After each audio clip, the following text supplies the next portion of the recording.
Dale, yo estoy bien. Hasta que Muy cargue. buenas tardes, bienvenidos a nuestra última clase del taller de electrocardiograma. Tenemos dos clases de lujo con dos disertaciones, compañeros de nuestra Sociedad Argentina de Cardiología, el doctor Alejandro Estrada y el doctor Dimas Farías. Nos acompaña también el doctor Santiago Ocampo y también nos acompaña Paola y Martín Dubrovsky, Paola nuestra secre. Bueno, les doy la bienvenida, espero que disfruten mucho de la clase y bueno, damos comienzo. Santi.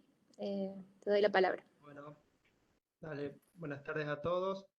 La primera disertación se denomina taquicardias supraventriculares, diagnóstico diferencial. Va a estar a cargo del doctor Alejandro Estrada, médico cardiólogo, electrofisiólogo del Hospital Privado de Córdoba y del Hospital San Roque. Adelante, Alejandro. Bueno, muchas gracias por la invitación de nuevo y bueno, seguimos haciendo nuestro taller de electrocardiogramas. Ahí comparto, un segundito.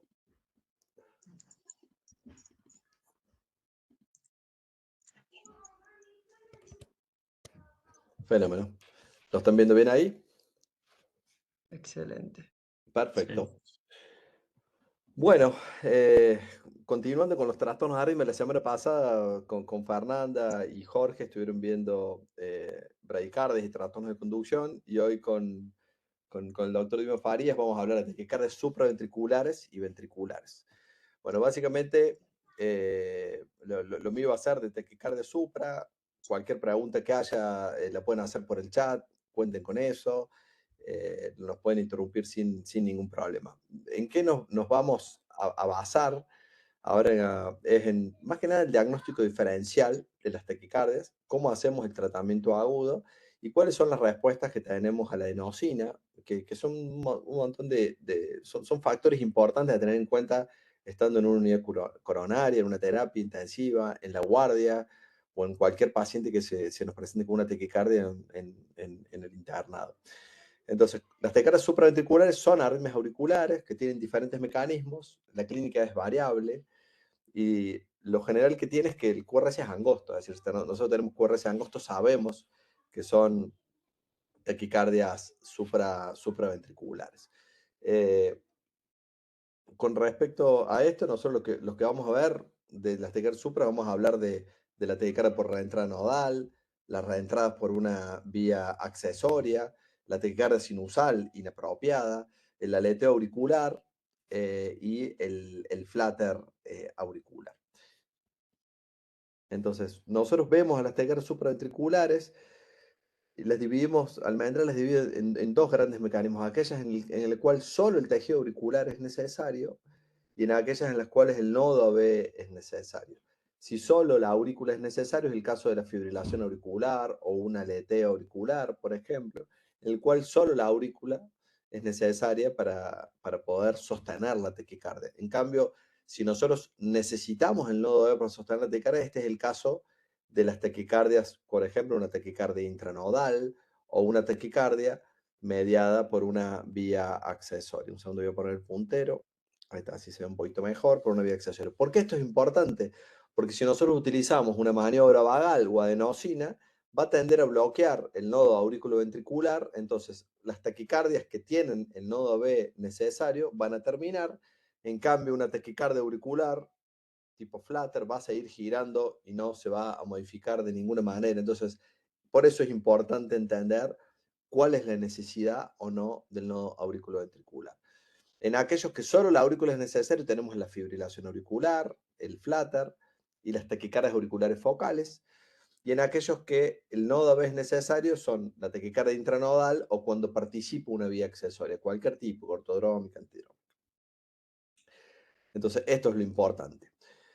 En cuanto a los mecanismos, es fundamental, nosotros sabemos si es algo focal o reentrante, y eso, ¿por qué es importante para definir el mecanismo de la taquicardia? Un mecanismo focal es aquel que parte desde el centro a la periferia, como si fuera una gota que cae.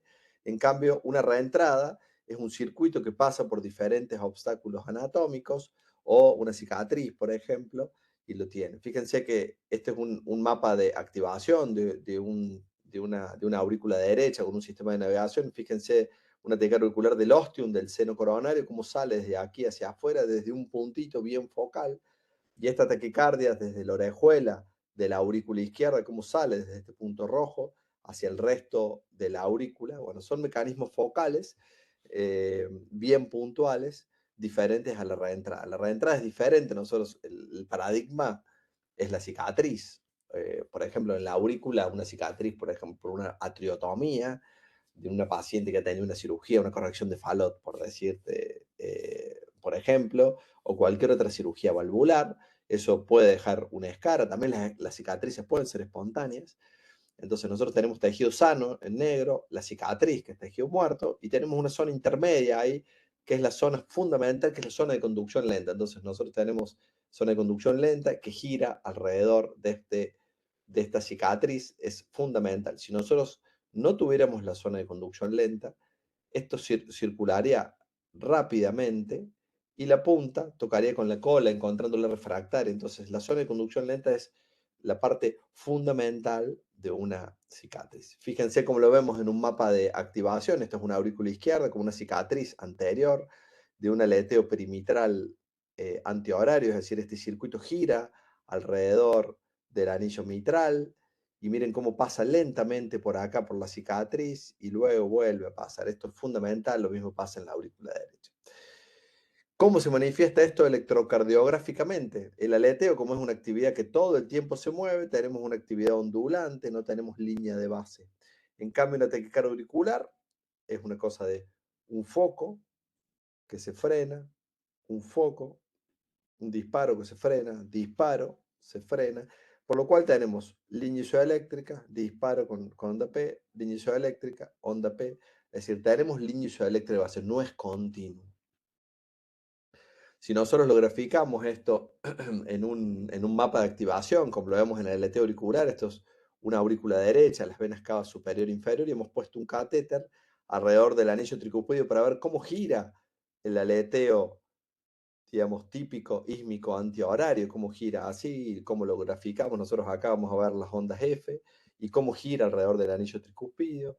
Fíjense que es una actividad continua. En cada giro que damos alrededor, nosotros lo graficamos aquí con una onda de aleteo auricular. Por eso es una actividad continua, no tenemos línea isoeléctrica. Entonces, para eso tenemos un algoritmo fundamental para verlo. Entonces, el diagnóstico del electrocardiográfico es muy fácil. Para QRS angosto es una taquisupra. Para QRS ancho ya se tendrá que arremangar Dimas y les contará a ver cómo es, porque ahí se abren varias posibilidades. TB, taquisupra con aberrancia, taquisupra preexcitada, marcapasos. Bueno, varias posibilidades. Bueno, veamos cómo es el algoritmo diagnóstico. Si nosotros vemos una taquicardia de QRS angosto. ¿Qué le llamamos QRS angosto? Menos de 120 milisegundos. Estos son 3 cuadraditos pequeños, 0,12 segundos. Entonces, primera pregunta que nosotros nos hacemos, ¿es regular esta taquicardia? Y si nosotros decimos que no es regular, tendremos que pensar en una fibrilación auricular, en un aleteo auricular con conducción auriculoventricular variable. Veamos el ejemplo. Fíjense, esto es un FA totalmente irregular, el electrocardiograma, irregularidad total, no tenemos una actividad auricular fija. Está bueno ver acá en B1, algunos dirían esto es un flutter. Fíjense que acá las ondas F son muy chiquititas e inestables. Un flutter tiene ondas F bien estables, están siempre igual en toda la derivación. Acá estamos viendo nosotros una onda F muy pequeña, inestable, esto es fibrilación auricular. No solo tenemos que ver irregularidad de los QRS, sino también ver qué pasa entre los QRS. Y veamos este ejemplo, un aleteo auricular con conducción variable. Fíjense acá el aleteo siempre sigue estable, súper estable, fíjense acá en D3. Sin embargo, la conducción va variando, a veces con 3 ondas de flutter, una conducción, a veces 2 ondas de flutter, una conducción, a veces 4 ondas de flutter y una conducción al ventrículo. Es decir, la conducción auriculoventricular es variable. Primera pregunta-respuesta, entonces. Respondida, entonces, si es regular o no. Si nosotros la respuesta es sí, la taquicardia es regular, bueno, la segunda pregunta dice, ¿hay ondas P visibles? Entonces, si hay ondas P visibles, tendremos que ver si la frecuencia de las aurículas es mayor que la de los ventrículos. Entonces, si eso pasa, se trata de un aleteo auricular. Veamos acá. Nosotros tenemos esta taquicardia que si uno la ve rápido, diría es una taquisupra, parece una intranodal. Pero si uno la ve con detenimiento, lo que tenemos acá es la actividad auricular, como está permanente, sin línea eléctrico, es una reentrada y permanentemente está como en dientes de sierra, está subiendo y bajando todo el tiempo la actividad, negativo en la cara inferior, positivo en M1, es un flutter típico. ¿Qué maniobra les parece a ustedes que harían para diagnosticar si esto es un aleteo auricular o una taquicardia supraventricular por una intranodal? El que se anime a animar por el chat nos dice y nos vas contando, Santi, Belén, Dimas, a ver si alguien, ¿qué maniobra les parece que podamos utilizar para abrir en este caso? Y de paso me dan tiempo de tomar un trago de café. Bueno, ahí Anthony pone adenosina, Daniel Greco pone masaje carotidio, se repite masaje carotidio, ponen maniobras vasovagales, masaje del seno. Fenómeno. Eso nos va a permitir abrir la taquicardia, separar los QRS y ver, en este caso vamos a ver el aleteo que no termina, que sigue. Fundamental. Fundamental. Entonces, buenísima esa respuesta. Tenemos que siempre hacer maniobras. Este se ve más o menos claro, pero muchas veces nos comemos que esto parece una taquisupra y en realidad es un aleteo auricular 2-1. La pregunta dice, ¿hay más aurículas que ventrículos? Sí, tengo una aurícula, otra aurícula y un ventrículo. O sea, tengo dos aurículas y un ventrículo. Si cuento palitos, tengo más aurículas que ventrículo. En definitiva, es una taquicardia auricular. En este caso, el mecanismo que sostiene esto es la aurícula. No está relacionado al nodo auriculoventricular. En cambio, si tengo la misma cantidad de aurículas que de ventrículos, lo que tengo que analizar es el intervalo RP. Entonces tendremos estas taquicardias que son con RP corto, RP menor que PR, en la cual la onda P está metidita en el ST o ahí al finalizar el QRS. Fíjense acá en la cara inferior, como se ve bien claro, la onda P negativa. Acá a veces le llamamos pseudo R', porque parece un bloqueo de rama, bloqueo incompleto de rama derecha, pero en realidad es una onda P. Y después tenemos las de RP largos, es decir, que desde la R a la P es más largo que el PR. Y así definiremos qué tipo de arritmias son. Las de RP corto se dividen en si es menos de 90, más de 90, pero no me interesa que sepan eso en detalle. Estas son las taquicardias intranodales o las taquicardias por las reentradas por una vía accesoria. En cambio, el RP largo son las intranodales atípicas, muy raras, o una taquicardia por una vía accesoria tipo QML, es decir, la conducción VA es muy larga, es decremental, pero fundamentalmente tenemos la taquicardia auricular, son taquicardias más raras de ver. ¿Tá? En definitiva, los RP cortos, intranodales y vías accesorias, y las otras pueden ser auriculares o un QML o taquicardias atípicas, intranodales atípicas. Veamos los ejemplos. Nosotros acá tenemos la suerte de tener las derivaciones de los miembros, el electro en taquicardia y en ritmo sinusal, y acá en las derivaciones de las precordiales en taquicardia y en ritmo sinusal. Fíjense, nosotros es una taquicardia de QRS estrecho, sí, es regular, sí. ¿Tengo más aurículas que ventrículos? No, tengo la misma cantidad de aurículas que de ventrículos. En consecuencia, analizo el intervalo RP. El RP es menor que el PR. Entonces esto es una taquicardia intraoral. Fíjense esta muesquita que veo ahí abajo, que parece parte del QRS, el ritmo sinusal no la veo. Y fíjense esta R' que estamos viendo acá, que parece un bloqueo incompleto de rama derecha, no la veo acá, es la onda P. La onda P está muy pegadita al QRS.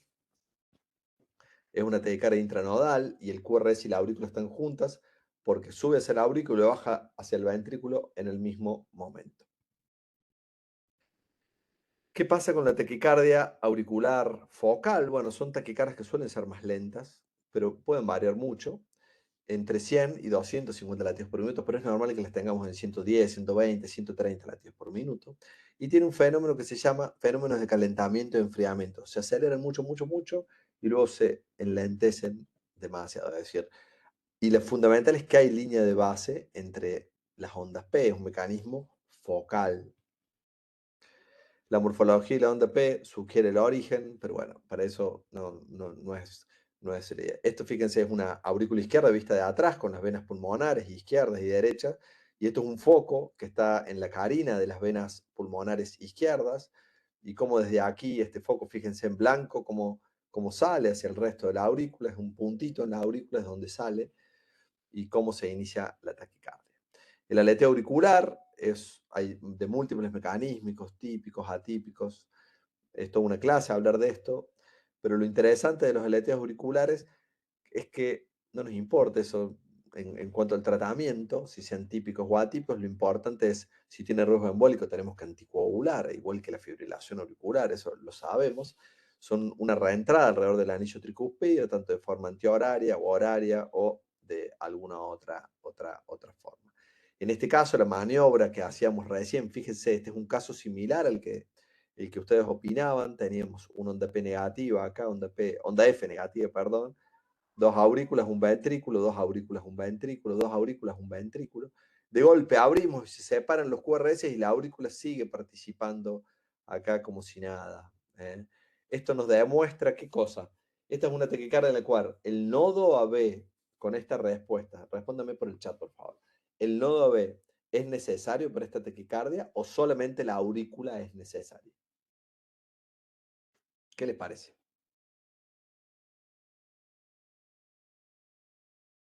Santi, ¿cuáles son las respuestas que está dando la gente? Bueno, por ahora están un poco tímidos. Ahí comienzan a responder. Gabriel pone que la aurícula es necesaria. La aurícula, a Pero ver, ¿alguien participa el nodo AB? muy Bueno, la bien, mayoría de las respuestas son la aurícula. la aurícula, perfecto. Bueno, las dos cosas, nosotros con la adenosina bloqueamos el nodo aurículo-ventricular, es decir, estamos separando el paso de la aurícula hacia el ventrículo, entonces estamos separando los QRS. Y fíjense que la taquicardia no termina, la aurícula sigue girando. Esto quiere decir que no le importa que su paso por el nodo B, que sigue dando vueltas alrededor de la aurícula. Esto quiere decir que solo la aurícula es necesario acá. Acuérdense que si nosotros tenemos terminación de la taquicardia, hubiéramos pensado en una taquicardia intranodal o una taquicardia por una vía accesoria, en la cual el nodo B es fundamental. Pasa sí o sí por el nodo B. Así que solo la aurícula es necesaria. Muy bien, hay que hacer el ejercicio, no importa equivocarse acá. En la reentrada nosotros tenemos una vía lenta y una vía rápida que tienen diferentes periodos refractarios. Lo que les mostraba recién que la aurícula y el ventrículo están muy juntitos, muy pegados debido a la posición de la aurícula. En cuanto a las taquicardias mediadas por vías accesorias, a diferencia de las intranodales, que el VA es muy cortito, en las vías accesorias nosotros solemos verlos un poquito más alejados. La onda P suele estar un poquito más alejadita acá del QRS, pero a veces está bien pegada, pero suele estar un poco más alejada. Entonces, las vías accesorias son filamentos únicos o múltiples de miocárdicos que conectan aurículas y ventrículos y bypassean el sistema específico de conducción. ¿Tá? Eso es lo que hace. Entonces, si nosotros tenemos una vía accesoria que va de aurícula a ventrículo, tendremos preexcitación ventricular. Y si tenemos una vía accesoria que va de ventrículo a aurícula, tendremos una vía accesoria oculta. Pero en general también pueden ser bidireccionales. Es decir, si nosotros vemos en el electro una electro normal sin preexcitación, bueno, podemos tener una vía accesoria oculta. Y si tenemos preexcitación, puede ser bidireccional o solamente de aurícula a ventrículo. Entonces, la preexcitación ventricular pueden ser vías izquierdas o vías derechas. Recuerden que las vías derechas preexcitan más porque el nódulo sinusal está más cerca de la vía y logra preexcitar más. Recuerden que esto es una competencia entre la bajada por la vía y el nodo B. Y bueno, acá en general gana el nodo B y los QRS suelen ser más anchos. En cambio, en una vía izquierda baja por el nodo y baja por la vía, pero tarda un poco más, entonces la preexcitación suele ser más sutil. Estas son las vías que muchas veces se nos escapan y por años el electro normal y termina teniendo una vía accesoria. Si nosotros vemos preexcitación, la conducción es bidireccional en el 90% de los casos y solo es unidireccional, solo preexcitación en el 10% de los casos. Entonces, las vías accesorias ocultas son vías que bajan por el nodo B y suben por la vía accesoria, o sea, el QRS es estrecho. Entonces, las taquicardias pueden ser ortodrómicas, que son estas que les mostré, antidrómicas, o la fibrilación auricular preexcitada. Son todas las vías, son todas las manifestaciones de una vía accesoria. La taquicardia ortodrómica, como les decía, baja por el nodo B y sube por la vía accesoria. Nosotros tenemos ahí la onda P, fíjense acá está muy clarita la onda P en este de 2, que es negativa porque viene desde abajo, está metida en el ST. Entonces, repitamos, taquicardia regular, de QRS estrecho, hay más aurículas que ventrículo, no, tengo un ventrículo y una aurícula. Ale, Analizamos, ¿sí? si A ver, podés, darle clic ahí donde dice ocultar eso, ¿cómo ese no? cartelito. Ahí Ahí está, está, porque listo. ahí está, tapa el QRS. Listo. Pensé que no lo veían ustedes, pero bueno, fenómeno. Bueno, entonces ahí, acá está la onda P. Entonces, analizamos el intervalo de RP. RP menor que PR. Es decir, estas son o intranodales, taquicardia por una vía accesoria. ¿Tá? La taquicardia, fíjense qué bonito cómo se ve acá. Siempre veamos en el electro V1 y cara inferior. Fíjense acá V1, cómo está la onda P metidita ahí. Entonces la RP es menor que el PR. Fíjense acá cómo está metidito la onda P, cómo hace esa muesquita ahí. En este está bastante alejadita. Las taquicardias antidrómicas son las que tienen preexcitación, bajan por la vía accesoria y suben por el nodo B, pero en este caso nosotros estamos hablando, son taquicardias de QRS ancho, realmente bien aberrantes. Es delta, parece taquicardia ventricular, difícil de diferenciar. Y la fibrilación auricular preexcitada es el gran cuco de las vías accesorias, porque esto puede generar muerte súbita. Fíjense, tenemos irregularidad con un QRS aberrante, horrible, eh, e irregularidad. Bueno, en estos casos se trata de fibrilaciones auriculares que conducen a través de vías accesorias, diferentes grados de preexcitación, QRS más ancho que otros. ¿Cuál es el peligro de esto? Que esta fibrilación auricular se ponga tan rápida que degenere en fibrilación ventricular y por eso estos pacientes pueden tener muerte súbita. Es una de las causas de muerte, de muerte súbita. ¿Cómo tratamos nosotros las taquicardias? Depende de si está estable o está inestable. Si está inestable el paciente, nosotros por supuesto que sedamos y hacemos una cardioversión, sea la taquicardia que sea, no me importa, auricular, ventricular, la que sea, siempre nosotros la vamos a tratar así de esa forma. En cambio, si el paciente está estable, pues le haremos maniobras vagales primero, adenosina. Si fuera el nodo el culpable, la mayoría, muchas cortan. Y si no, utilizaremos beta bloqueantes, bloqueantes cálcicos tipo verapamiloitacén, flecainida, propafenona, amidodarona, solamente en el caso de los pacientes con cardiopatía estructural, enfermedad severa. Ahora les voy a mostrar a ver en qué casos lo usamos. Es muy importante este estudio que estuvo en las últimas guías de práctica clínica desde el 2020, lo empezamos a utilizar, que es el REVER Trial. Este nos demostró que con una maniobra de Valsalva estándar, solamente el 17% de los pacientes revierten la reconstrucción usar, muy poquitos. En cambio, si hacemos esta maniobra de Valsalva modificada, llegamos hasta el 43%, y esto se trata de poner al paciente en 45 grados, sentado, lo hacemos soplar una jeringa de 10, desde la punta de 10 milímetros, lo hacemos soplar y luego de unos segundos le levantamos las piernas, tal cual como dice acá, y lo acostamos, y bueno, eso revierte. Lo malo de esto es que no lo podemos registrar, porque bueno, se nos mueve mucho el electro, pero es una maniobra que funciona muy bien, y el soplar las jeringas es por unos 15 segundos. En definitiva, si nosotros nos va mal con las maniobras vagales, podemos utilizar adenosina. Utilicen adenosina, una ampolla de 6 o 2. Siempre traten de hacer una buena dosis, buscar una buena vía, una vía que esté no muy distal, en las manos no está muy bueno, sino que sea más, puede ser en el pliegue del codo o una vía. Y utilizamos la adenosina. Tiene que ser dada en bolo muy rápido y lavada rápidamente con suero fisiológico. No vale hacerlo en 5 o 10 segundos porque se pierde el chiste.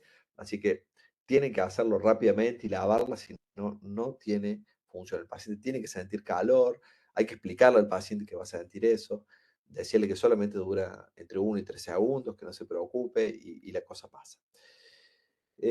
A mí me interesa que nosotros veamos cuáles son las respuestas a la adenosina, es decir, esto es algo fundamental y explicamos el mecanismo de las taquicardias recién, a ver si la aurícula es necesario o el nodo es necesario, para ver ante una maniobra vagal o masaje carotidio o adenosina, las respuestas que tenemos. Y bueno, estas son las respuestas que nosotros vamos a tener ante esta maniobra, que lo que hace es intentar bloquear el nodo auriculoventricular. Entonces, en las guías, son todas las respuestas que nosotros tenemos, y vamos a ver o no tiene efecto, o hay una desaceleración progresiva y luego reaceleración, o termina súbitamente, o persiste la taquicardia. Entonces, vamos a ver una por uno con ejemplos, y les pido que presten atención porque es interesante esto. Entonces, ¿qué pasa cuando nosotros la taquicardia nos hace pito catalán, como hace acá Carlitos Tevez, este, que no nos da bolilla? Es decir, nosotros le hacemos la adenosina y la taquicardia sigue. Es decir, no tenemos respuesta. Tenemos una taquicardia supra, QRS estrecho, RP, misma cantidad de aurículas que ventrículos, RP menor que PR, parece una taquicardia intranodal o por una vía accesoria. La cosa que le hago adenosina, y esto puede ser por una dosis inadecuada, es decir, 6 miligramos a lo mejor no basta, hay que dar 12, por una aplicación inadecuada que le hice lento, lo hice muy periférica, como les comentaba recién, o que esto en realidad pensemos que es una taquisupra, es una TB, pero es bastante estrecha porque son las taquicardias fasciculares habitualmente, o septales anteriores, están tan pegadas al septum que son apenas anchas y parecen taquicardias por QRS estrecho. Bueno, primera cosa, que no nos dé bolilla sin respuesta. Segunda respuesta, que se enlentezca gradualmente y luego se acelere. ¿Tá? Nosotros hacemos acá adenosina en esta taquicardia. Este es un paciente, fíjense, este es el V1, tenemos una taquicardia QRS estrecho, que de golpe se desacelera, se pone muy lenta, tenemos onda P previa ahí, muy lenta, y luego se reacelera. ¿Tá? Estos son electrogramas intracavitarios. En este caso se da en una taquicardia sinusal, el nódulo sinusal es un foco automático también, o la taquicardia auricular, sobre todo para aquellas que tienen mecanismo de automatismo normal, que la mayoría son por automatismo normal. ¿Tá? Esas taquicardias se van a enlentecer y se van a volver a acelerar. Habitualmente nos dicen, le hice adenosina, se cortó la taquicardia y luego volvió a empezar. En este caso, la taquicardia solamente se enlenteció y volvió a acelerarse. Estas son las taquicardias. Y la otra posibilidad es la taquicardia ectópica de la unión B en los neonatos, que lo solemos ver, o en los postquirúrgicos de cirugías cardíacas en neonatos. ¿Qué pasa con la terminación súbita? ¿Qué es lo que queremos? Y realmente nos da una satisfacción espectacular cuando nosotros vamos a la guardia y le hacemos adenosina y quedamos como un campeón ahí, tac, revertiste, en media hora andate, chao, saludos. Es una sensación fantástica. Acá tenemos este taquicardia QRS estrecho. Hacemos adenosina y fíjense, hay algunas ondas P que conducen con bloqueo de rama. Esta conduce y esta no conduce. Bloqueamos el nodo B. Hay bloqueo de completo. Se corta la taquicardia, después siguen unas ondas P acá bloqueadas. ¿Tá? Luego empieza a conducir de a poco, bloqueo B2-1. Esta no conduce, esta sí, esta no. Y luego se conduce 1-1. Es decir, terminamos la taquicardia. Siempre hay una taquicardia sinusal en respuesta en los primeros segundos y luego se acomoda. Pero en este caso vemos que hay onda P, QRS, está sinusal. ¿Tá? O sea, el mecanismo acá está involucrado el nodo auriculoventricular, es decir, es una taquicardia intranodal o aquellas medidas por una vía accesoria. Este es un ejemplo muy bonito. Les pido que se fijen la vista aquí en V1, en D2. D2. Fíjense acá en D2 cómo nosotros estamos viendo. Ahí está. Como en D2 estamos viendo acá en este descarga de QRS estrecho, fíjense la onda P pegadita al QRS negativa ahí, en la cara inferior. Fíjense ahí, la onda P metidita, metidita, metidita, metidita. Hicimos la adenosina y fíjense qué pasa acá. No hay más onda P. ¿Está claro? Se empieza a separar un poquito y ya no hay más onda P. Se termina la taquicardia. Luego sale sinusal como si nada.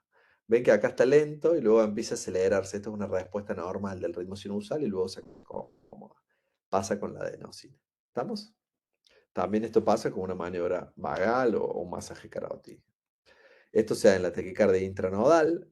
la taquicardia ortodrómica, mediada por una vía accesoria oculta, la taquicardia por una reentrada del lóbulo sinusal, más raro esto, o la taquicardia auricular focal por actividad gatillada, raro. O sea, quédense con los dos primeros conceptos, aquellas taquicardias en las cuales el nodo AB es necesario, casi siempre hay excepciones, como les digo, pero están ahí la mayoría de las taquicardias. Cuarta opción, con la adenosina, taquicardia auricular persiste con bloqueo AB de alto grado, es decir, separo los QRS, como lo dije recién, y la taquicardia se nos ríe y sigue como si nada. Y luego después, cuando se vaya el efecto, va a volver a estar así como antes, con conducción AB 2:1. Esto se da en el aleteo auricular o en la taquicardia auricular focal, en la cual solo el nodo AB es necesario, la aurícula es necesaria. El nodo AB acá no tiene nada que ver. Acá no se corta la taquicardia, simplemente abrimos la taquicardia y diagnosticamos. ¿Tá? ¿Qué hay que hacer en este caso? Anticoagulación oral, siempre anticoagular al paciente y ver si este flutter es de menos de 48 horas, uno lo puede revertir, y si es más de 48 horas, estrategia de control de frecuencia anticoagulación y veremos a futuro de revertirlo. Si queremos acelerar los tiempos, podemos hacerle un ecocardiograma transesofágico, descartar trombo y cardiovertirlo. Pero siempre tomarlo como la fibrilación auricular. Respuestas no esperadas a la adenosina, también una quinta cosa que nos puede pasar, es decir, nosotros está con un ataque supra regular, le hacemos la adenosina, revierte a sinusal, éxito total y de golpe se nos fibrila.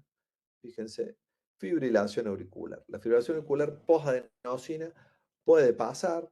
Fíjense, otra taquicardia, acá le hicimos 12 miligramos, revierte a ritmo sinusal, espectacular, se pone lento, lento, y de golpe sinusal empieza a tener extrasístoles auriculares y luego se reinicia, acá por las extrasístoles auriculares se reinicia la taquicardia.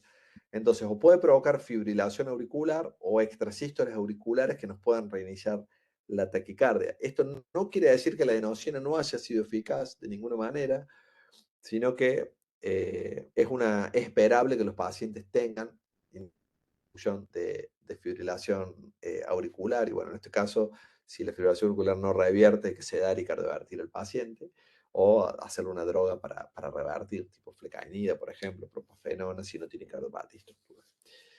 Muy bien, esas son las respuestas y está bueno verlo y está bueno repasarlo porque de acuerdo a saber si las arritmias son solo de la aurícula o pasan o es necesario el nodo B, es que nosotros sabemos qué respuesta tiene a nuestra maniobra vagal, a la adenosina, fundamental. En definitiva, ¿qué pasa si nosotros tenemos que utilizar drogas? Es decir, no tuve respuesta a nada, bueno, utilicemos las drogas. Entonces,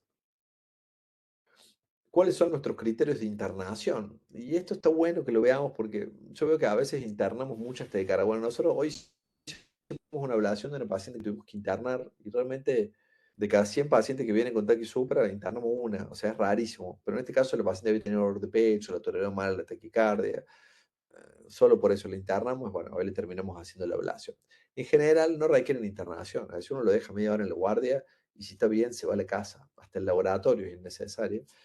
También aquellos pacientes que tienen imposibilidad de reversión a ritmo sinusal, es decir, no lo podemos revertir, bueno, lo internamos, o que lo revertimos y en esta media hora, una hora de espera de observación, recurre la taquicardia supraventricular después de revertir los ritmos sinusal. Situación rara en general, cuando revierten y te vas a tu casa.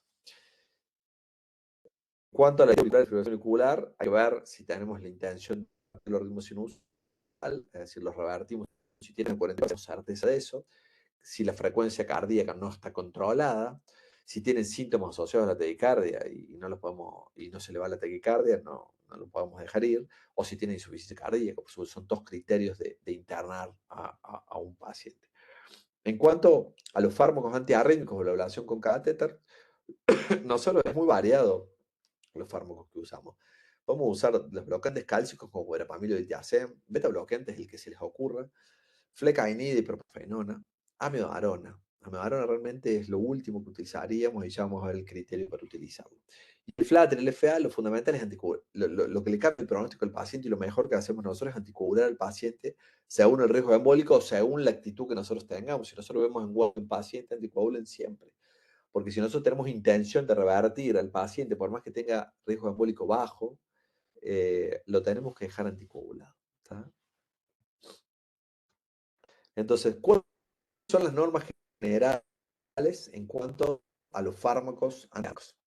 Entonces, nosotros lo vimos en dos. Si tiene arritmias sin cardiopatía estructural significativa, ¿qué le llamamos? O con cardiopatía estructural significativa. ¿Qué le llamamos tener cardiopatía estructural? Que tengas disfunción ventricular moderada a severa. Es decir, una disfunción leve, no deberíamos. Que tengas cardiopatía isquémica, y esto es discutido, y cardiopatías congénitas complejas, es decir, una CIA acá, CIA cerrada, no juega, digamos, en este caso, son las cardiopatías congénitas. Entonces, ¿qué utilizamos?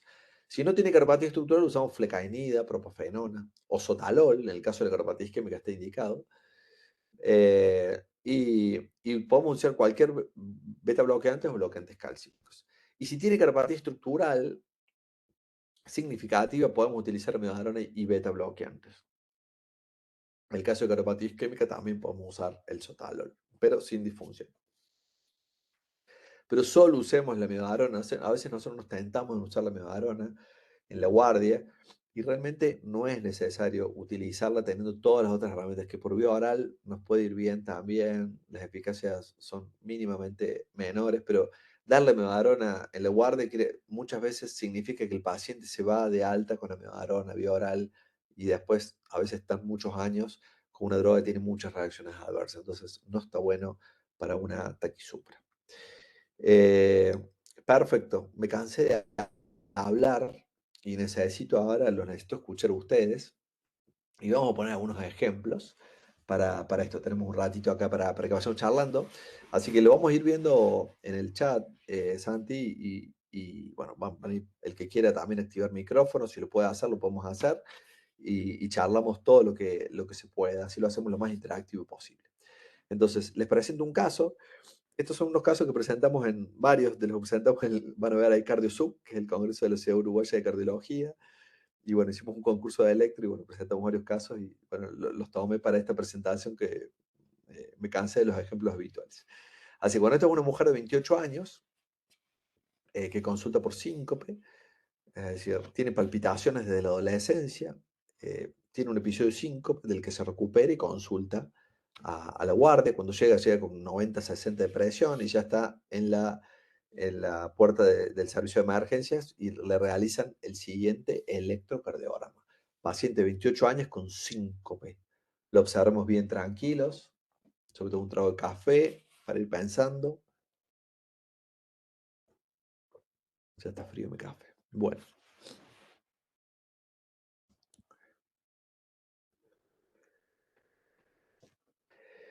Bueno, Fíjense. ahí empiezan a escribir en el chat. Anthony pone, parece una FA preexcitada. Celeste pone TV con aberrancia. Muy bien.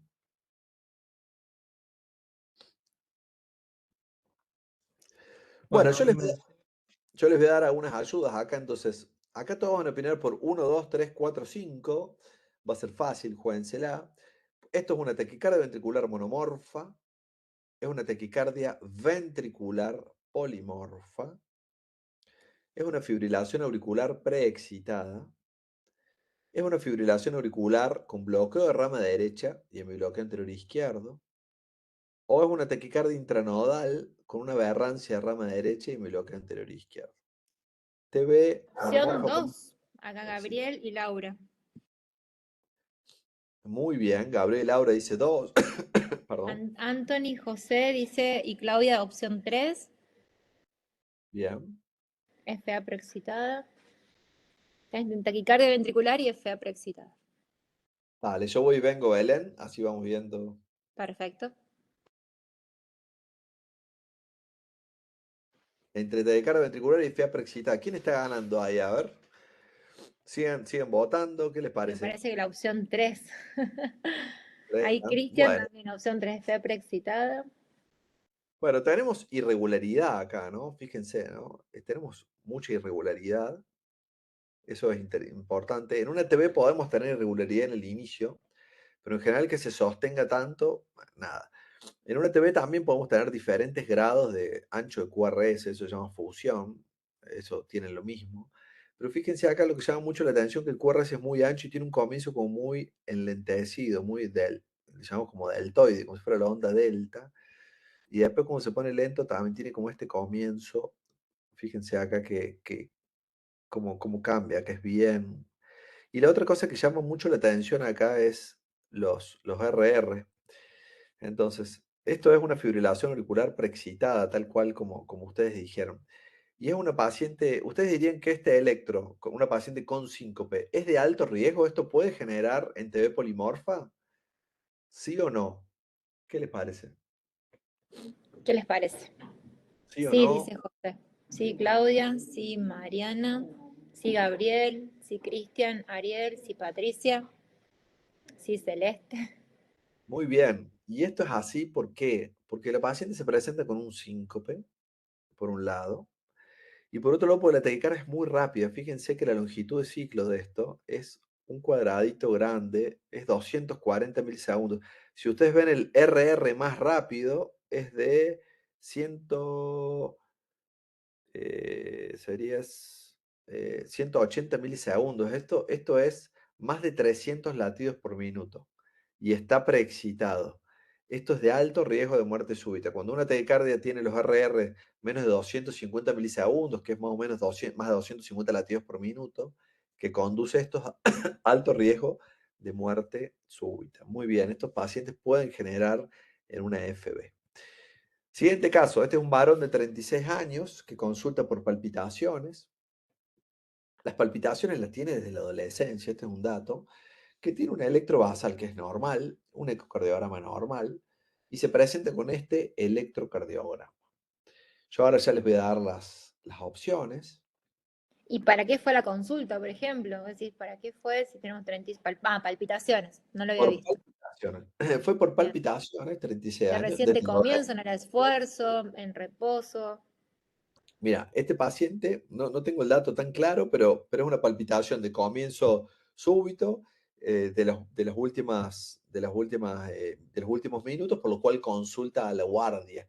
Con esta frecuencia uno no se le puede aguantar tanto como para esperar. ¿Qué parece acá? Entonces una taquicardia regular y yo tiro opciones acá para que les veamos, Belén. Entonces, taquicardia ventricular fascicular. El número 2, taquicardia intranodal común, lenta rápida.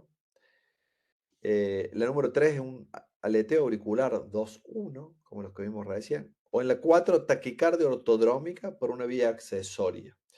1, 2, 3 o 4. Voy y Mm, vuelvo. Opción 4, Mariana, José, Celeste, taquicardia ortodrómica. Opción 4, Claudia, Tamara también, opción 4.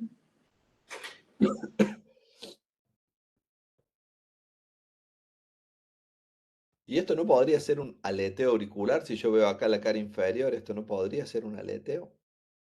Eh, a ver. ¿Cómo dicen? ¿Seguimos votando o no? ¿Cómo estamos? Seguimos con la opción 4, nos quedamos hasta ahí. Opción. Volvemos a ver las opciones. Ah, dice adenosina, dice José. Muy Anthony bien, José. José. Le hagamos adenosina.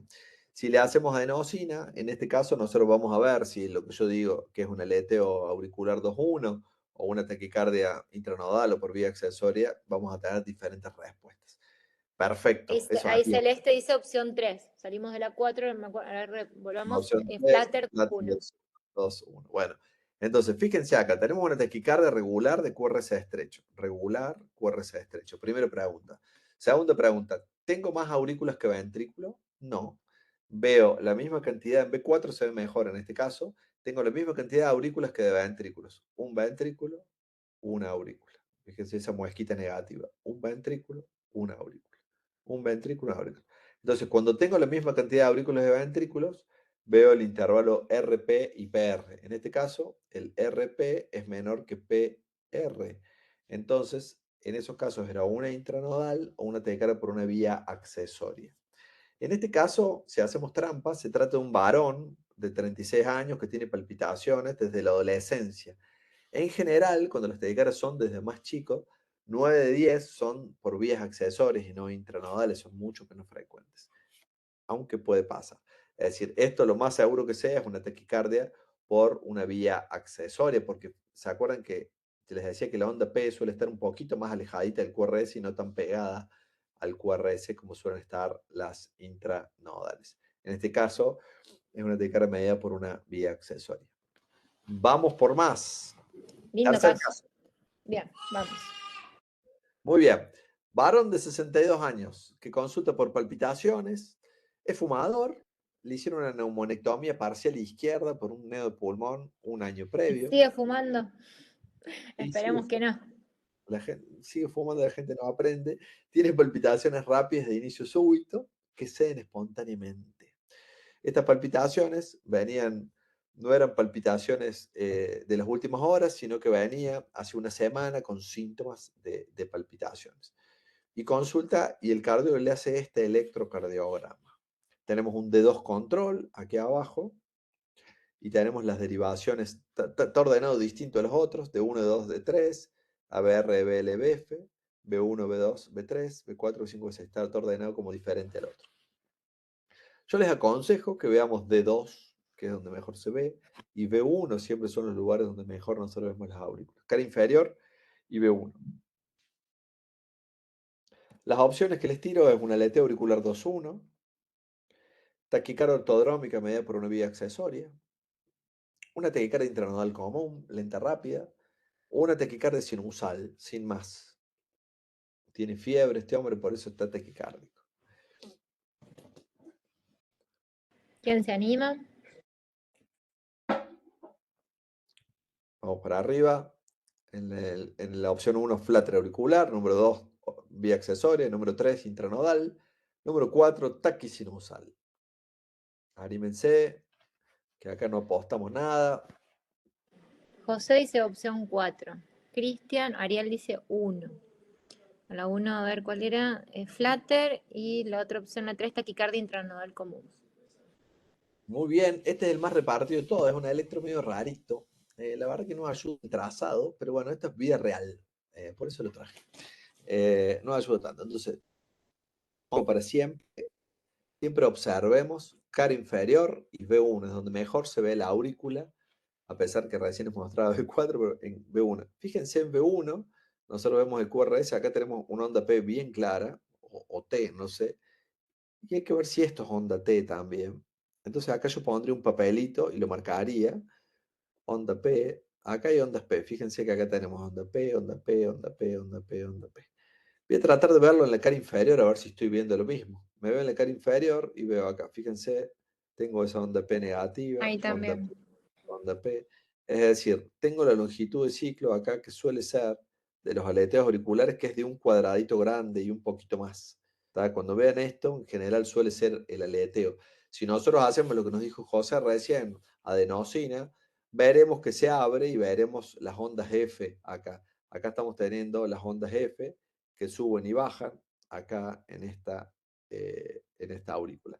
Muchas veces las taquicardias, los aleteos auriculares 2.1 parecen una taquicardia supra y uno piensa que es eso, entonces es importante hacer las maniobras para tratar de abrirlo, así que en este caso es un aleteo 2.1. Muy bien por la participación. Fenómeno. Este es más difícil acá. Paciente que consulta por palpitaciones y se presenta con este electrocardiograma.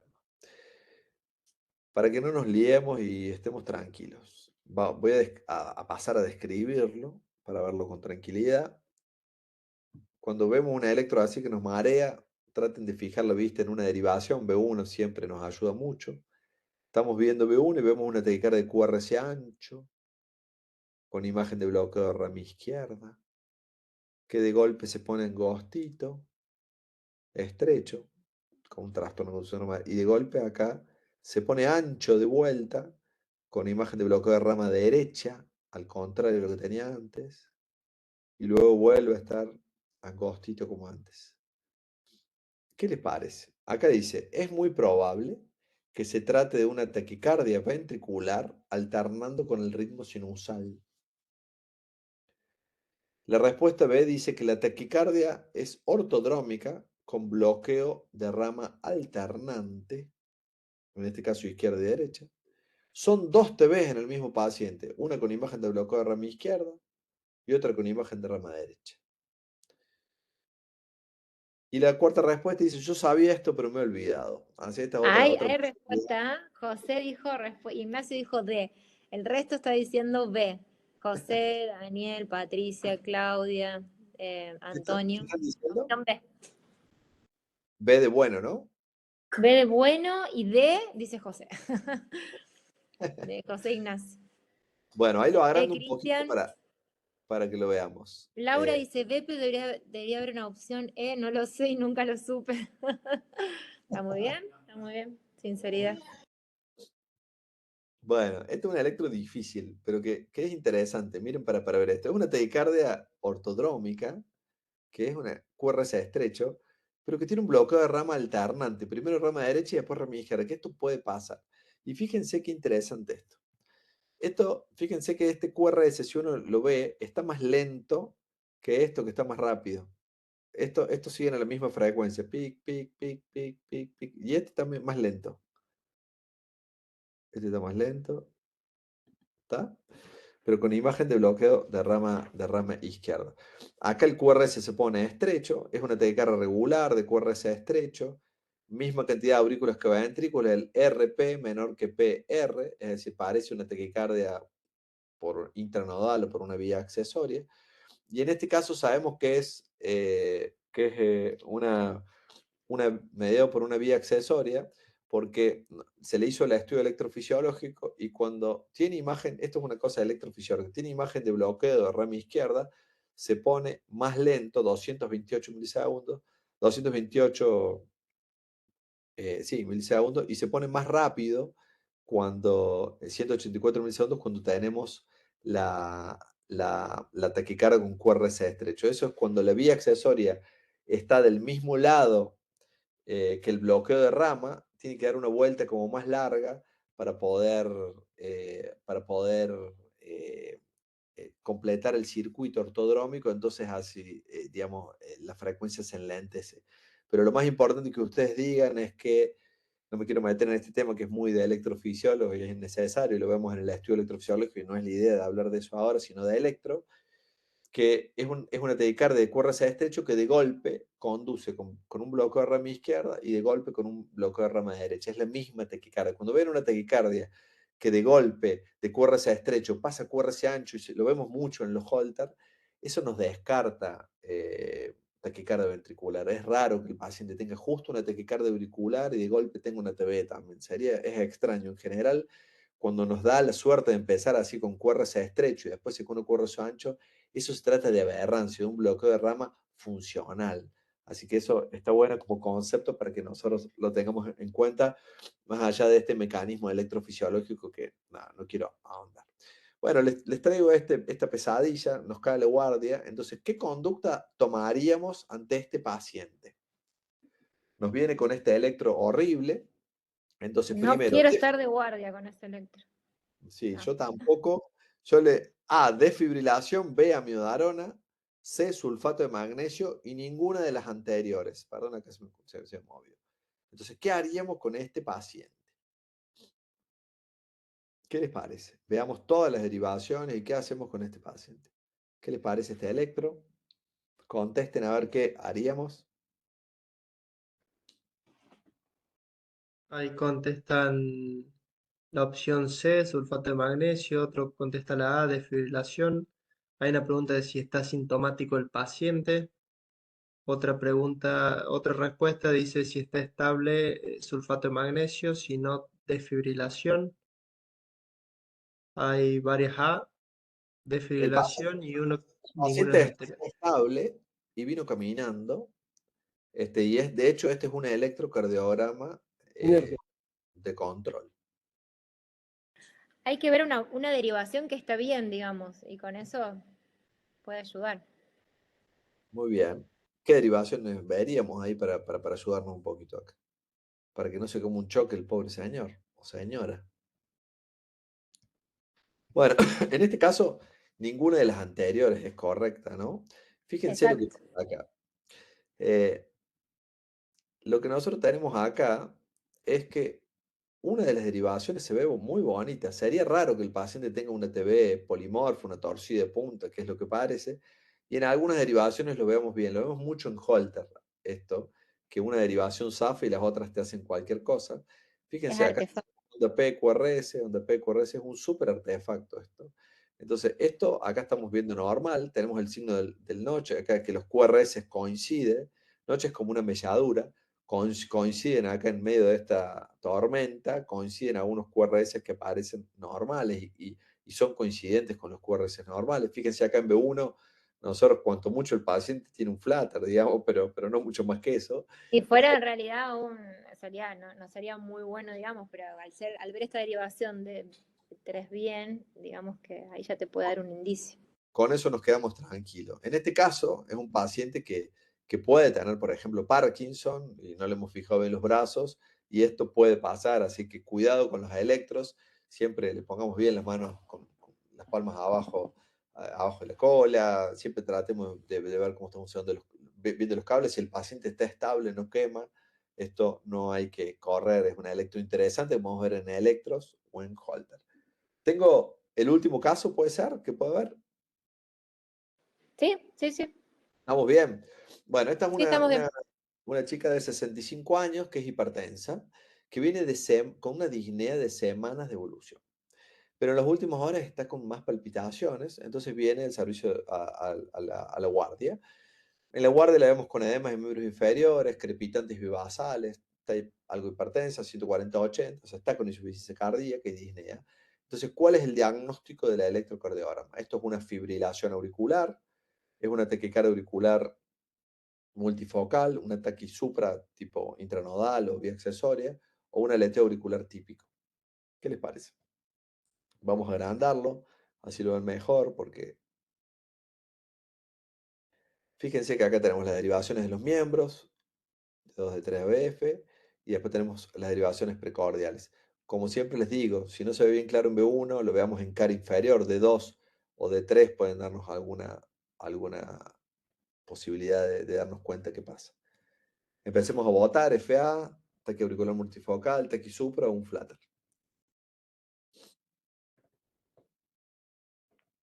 Ahí opción A, la mayoría. FA. Opción A. Bien. Ah, Virginia, Margarita, Celeste, Pamela, Laura, José, bueno, estamos viendo una María. paciente que viene de varias semanas, está irregular, fíjense, no vemos claramente el índice eléctrico, pero si nosotros vemos en D2, fíjense acá nosotros tenemos, a pesar que el electro es horripilante, nosotros estamos teniendo acá ondas F, ondas F, ondas F, ondas F. Fíjense cómo tenemos, ahí es un aleteo auricular 2-1, con conducción OB variable. Pero bueno, es una fibrilación auricular, un aleteo, para nosotros en cuanto al tratamiento va a ser lo mismo. Es un aleteo auricular, pero bueno, también si dicen FA no está mal en este caso, por la mala calidad del trazado que se ve. Después cuando se frene más lo vamos a ver mejor. Si le hacemos enosina lo vamos a ver mucho más claro. Muy bien. Eh, le hacemos medicación bioral y pasa esto con el paciente. Le hicimos bisoprolol, fleca, diltiazem o amiodarona. ¿Qué les parece el responsable de esa arritmia irregular, esta taquicardia de QRS ancho que nos pasa? ¿Cuál puede ser la droga que nos provoque esto?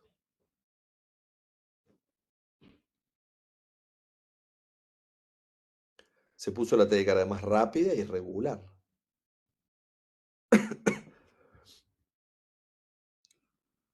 Opinemos, por favor. A, B, C o D.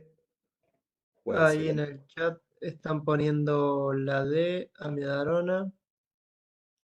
Uno solo puso la opción B, flecainida. Ahí ponen también flecainida, diltiazem, pero la opción que va ganando es la D, amiodarona. Bueno, en general, sabemos que la amiodarona es una droga venenosa, pero en este caso lo que pasó es la flecainida en un aleteo auricular, lo que hace es enlentecer el circuito del aleteo, entonces pasar de conducción 2-1, pasó a conducción 1-1, o sea, se puso un poquito más lento y logra conducir 1-1 con bloqueo, y al ser tan rápido hace bloqueo de rama izquierda.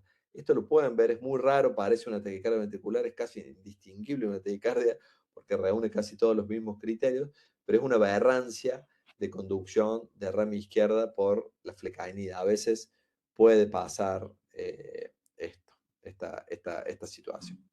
Así que bueno, en este caso es un flutter auricular típico y la droga que nosotros le dimos es amiodarona. Bueno, yo creo que cerramos con esto, así ya seguimos con Dimas. Así que espero bueno, que les haya gustado. Muchas gracias por la participación, la verdad, estuvieron fenómenos. Perfecto, perfecto, Ale. Dejo Muy de claro compartir. todo, siempre con los ejemplos es mucho más fácil incorporar ese conocimiento, así que muy buena la charla.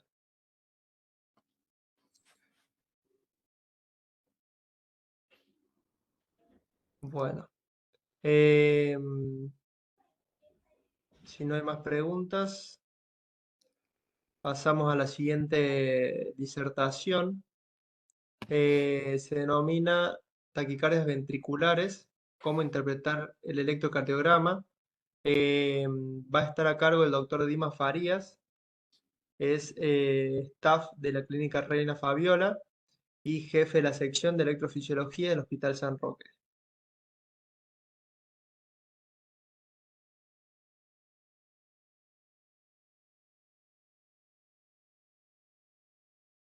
Ahí, Dimas, estás compartiendo el WhatsApp. Bueno, Dimas. Ahí va. Ahí vemos la presentación. ¿Se escucha? Perfecto. Bueno, Perdón, muchas bueno, gracias, muchas gracias Ale. Muchas gracias, Ale. Se me había desconectado. Muchísimas gracias. Gracias a todos por la participación. Un nuevo año, nuevamente nos acompañás. Ahora nos vamos a ver en el de marcapasos, pero muchas gracias. Y ahora le damos, bueno, el comienzo a la última clase de Dimas. Ahora sí. bueno, gracias a todos por la participación. Veo que todavía no se durmieron, así que vamos a tratar de mantenerlos despiertos de nuevo un ratito más. A mí me toca hablar de la segunda parte de las arritmias rápidas. En la clase anterior, como vimos las clases de las bradicardias, que son las arritmias lentas, y hoy es el día de las arritmias rápidas. La primera parte la dio Alejandro, que es las supraventriculares, y a mí me toca de las ventriculares. Lo bueno es que Alejandro dio varios conceptos que ya me va a salvar de varias diapositivas, porque dio muchos de los diagnósticos diferenciales que tenemos que hacer nosotros con estas taquicardias. Vamos al tema directamente. Con respecto a las taquicardias ventriculares, la definición es la presencia de 3 o más extrasístoles ventriculares consecutivas con una frecuencia cardíaca mayor a 100 latidos por minuto. Y este concepto hay que tenerlo claro, porque cuando nosotros vamos a hablar de las taquicardias ventriculares, tenemos que saber que estamos hablando siempre de frecuencias mayores a 100 latidos por minuto. Y cuando hablamos de esto de las ventriculares, otro de los conceptos que nos aparece muy claro para tener es que son taquicardias de QRS ancho. ¿Qué quiere decir esto? Ustedes fíjense que en el trazado vemos algunos latidos sinusales que son de QRS angosto, y vemos estas extrasístoles ventriculares que son en un primer momento duplas, que son constituye taquicardia, porque como les dije, por definición son 3 o más extrasístoles ventriculares consecutivas. Por lo tanto, la que vale con criterio es la que está marcada en rojo. ¿Y cuál es la importancia que le dije al principio? Es que son de QRS ancho. Entonces, los dos conceptos, frecuencia cardíaca mayor a 100 latidos por minuto y QRS ancho.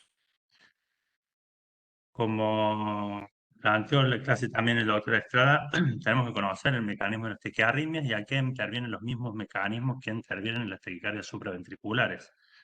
Tenemos los mecanismos de reentrada, en el cual tenemos un circuito eléctrico que tiene que tener características particulares para poder producirse, que son dos vías con diferentes propiedades electrofisiológicas, con diferentes periodos refractarios, diferentes velocidades de conducción, que permiten que el circuito se autoperpetúe.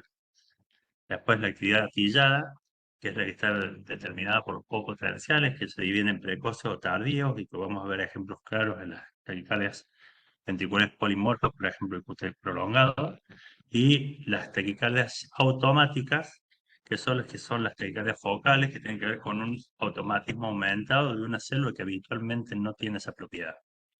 Las taquicardias ventriculares, claramente la reentrada es el mecanismo más común, pero pueden ser cualquiera de los mecanismos. Y la más frecuente, y lo van a ver así, porque cuando vemos los diagnósticos diferenciales, la forma más fácil de definir qué son estas taquicardias es si el paciente tiene un infarto previo, lo más probable es que tenga una taquicardia ventricular. ¿Por qué? Porque la taquicardia ventricular más común es la taquicardia ventricular relacionada con cicatrices, ¿está? Ya sea por infarto, ya sea por cicatriz, por una miocarditis, por fibrosis, hay diferentes formas, pero es la taquicardia más común.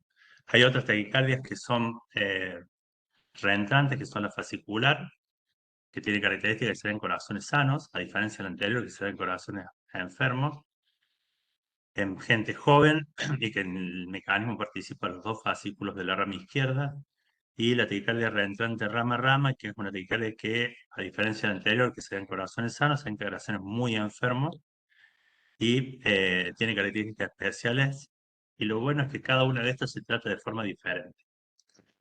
En cuanto a la actividad gatillada, tenemos también diferentes tipos de taquicardias. Ustedes van a ver taquicardia ventricular idiopática. Algunas que vienen por intoxicación por drogas, como la digoxina.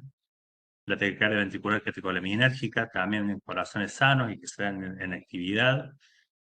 Las taquicardias relacionadas con el síndrome QT largo, que en este caso van a ser diferentes a las anteriores porque son polimorfas y dan un síndrome clásico que es la torsión de puntas.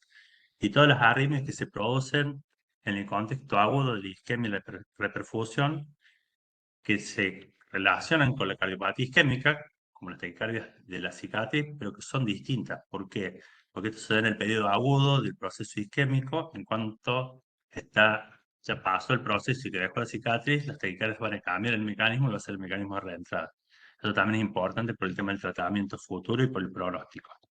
Y las taquicardias automáticas, que ya son las que tienen por una taquicardia focal automática o ritmos idioventriculares acelerados, por ejemplo, y todas las que comparten mecanismos con actividad de atilla, que son las de isquemia y reperfusión. Como les dije, hay diferentes tipos y tenemos que tratar de ver qué patrones electrocardiográficos nos van a ayudar a determinar primero el diagnóstico, si estamos en presencia de una taquicardia ventricular, o los diagnósticos diferenciales. Y ustedes fíjense que, así como vemos la primera con una taquicardia ventricular relacionada con cicatriz, la segunda es una taquicardia fascicular, taquicardias de reentrada de rama a rama, taquicardias idiopáticas, taquicardias bidireccionales, que después son las catecolaminérgicas, síndrome de QT prolongado y taquicardia ventricular polimórfica, torsión de punta. Entonces, la idea es tratar de desentrañar cómo hacemos para que cada vez que vemos una electro podamos definirnos hacia dónde vamos a ir.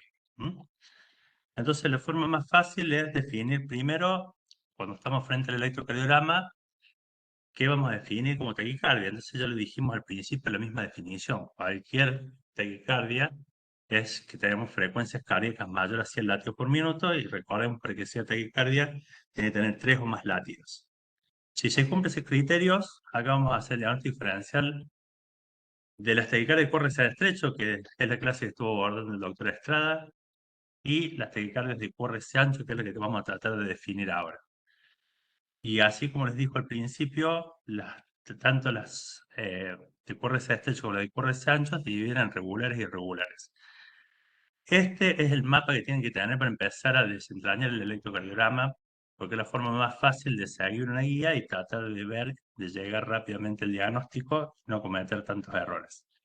Nos vamos a concentrar en las de QRS ancho, porque como les dijimos, la definición son frecuencias cardíacas mayores a 100 latidos por minuto y QRS que en general duran más de 120 milisegundos.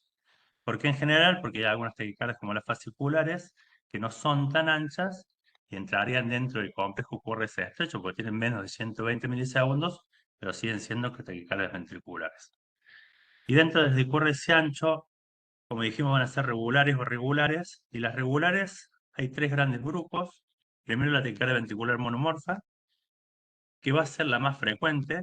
Cuando uno le presenta un electrocardiograma de una taquicardia de QRS ancho regular, la opción más frecuente va a ser la taquicardia ventricular monomorfa sostenida, y en este caso, si el paciente ya tiene cardiopatía estructural previa o tiene un infarto previo, es muy probable que sea ese el diagnóstico definitivo. Pero de todas maneras, no tenemos que dejar de contar que hay otros tipos de arritmias a esa frecuencia que pueden tener que ver con taquicardias supraventriculares con aberrancia o las taquicardias por reentrada auriculoventriculares antihidrómicas, como estuvieron viendo en la clase pasada. Cuando nos vamos a ver la otra rama, que es la taquicardia de QRS ancho irregular, que también han visto algunos ejemplos en la clase anterior, tenemos la fibrilación auricular preexcitada, es una taquicardia irregular de QRS ancho, y son muy importantes diagnosticarlas y distinguirlas, porque pueden poner en riesgo, como dijo Alejandro, la vida del paciente. La taquicardia ventricular polimorfa también, haciendo la salvedad de no tomar como polimorfa ese que mostró como artefacto, que después ya va a ser un diagnóstico diferencial también. Y la fibrilación auricular con aberrancia. Acá fíjense que tenemos dos tipos de fibrilación auricular, la preexcitada y la con aberrancia, y vamos a tratar de ver si estas tres también las podemos diferenciar por algunas pistas en el electrocardiograma. ¿Con eso se termina todo? No, hay algunas otras cosas.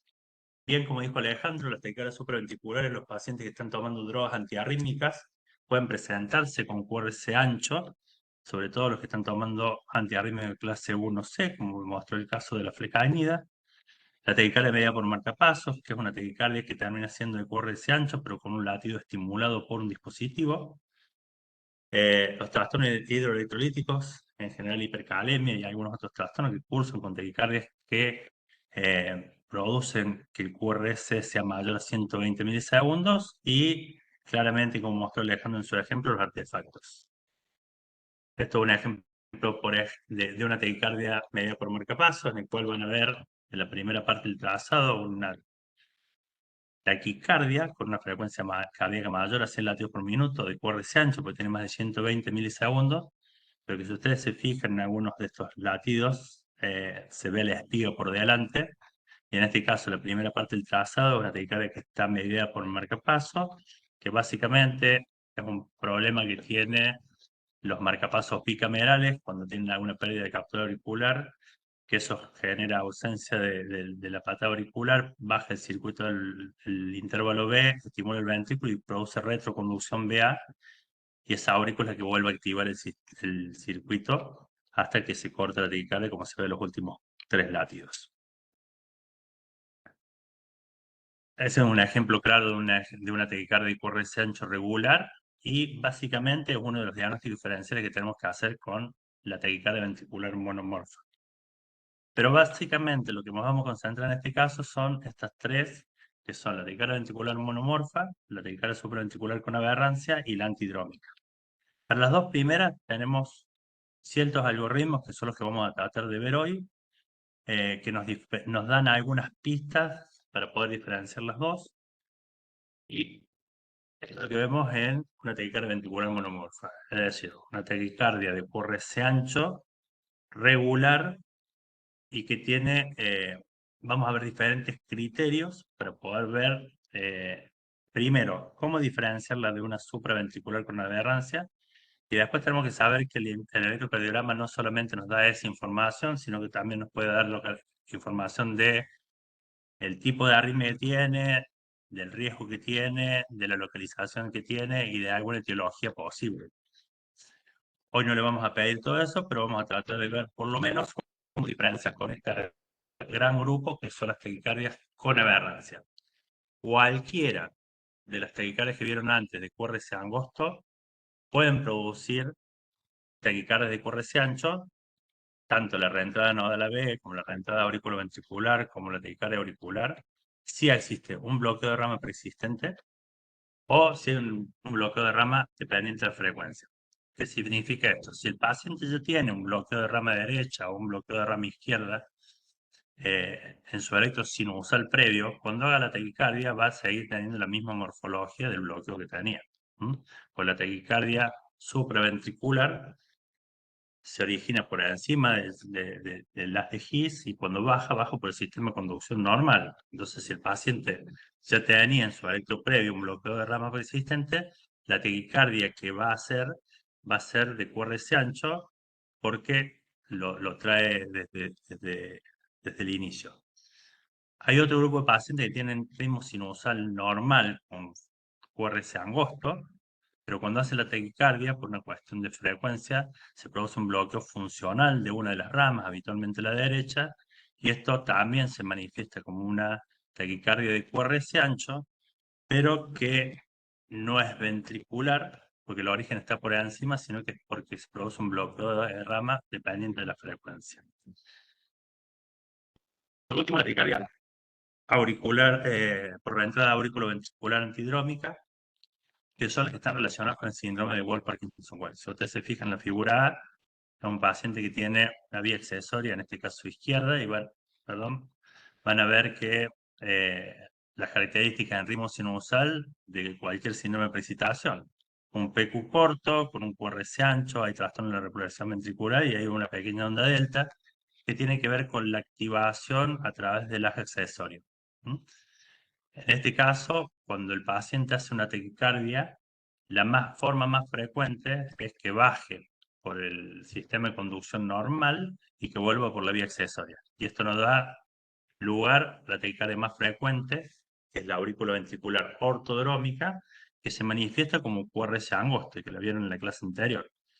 Ahora, cuando el circuito baja al revés, es decir, que baja primero por la vía accesoria y vuelve por el nódulo auriculoventricular, al activar primero el músculo, lo que se produce es una taquicardia de QRS ancho, que muchas veces es indistinguible de una taquicardia ventricular.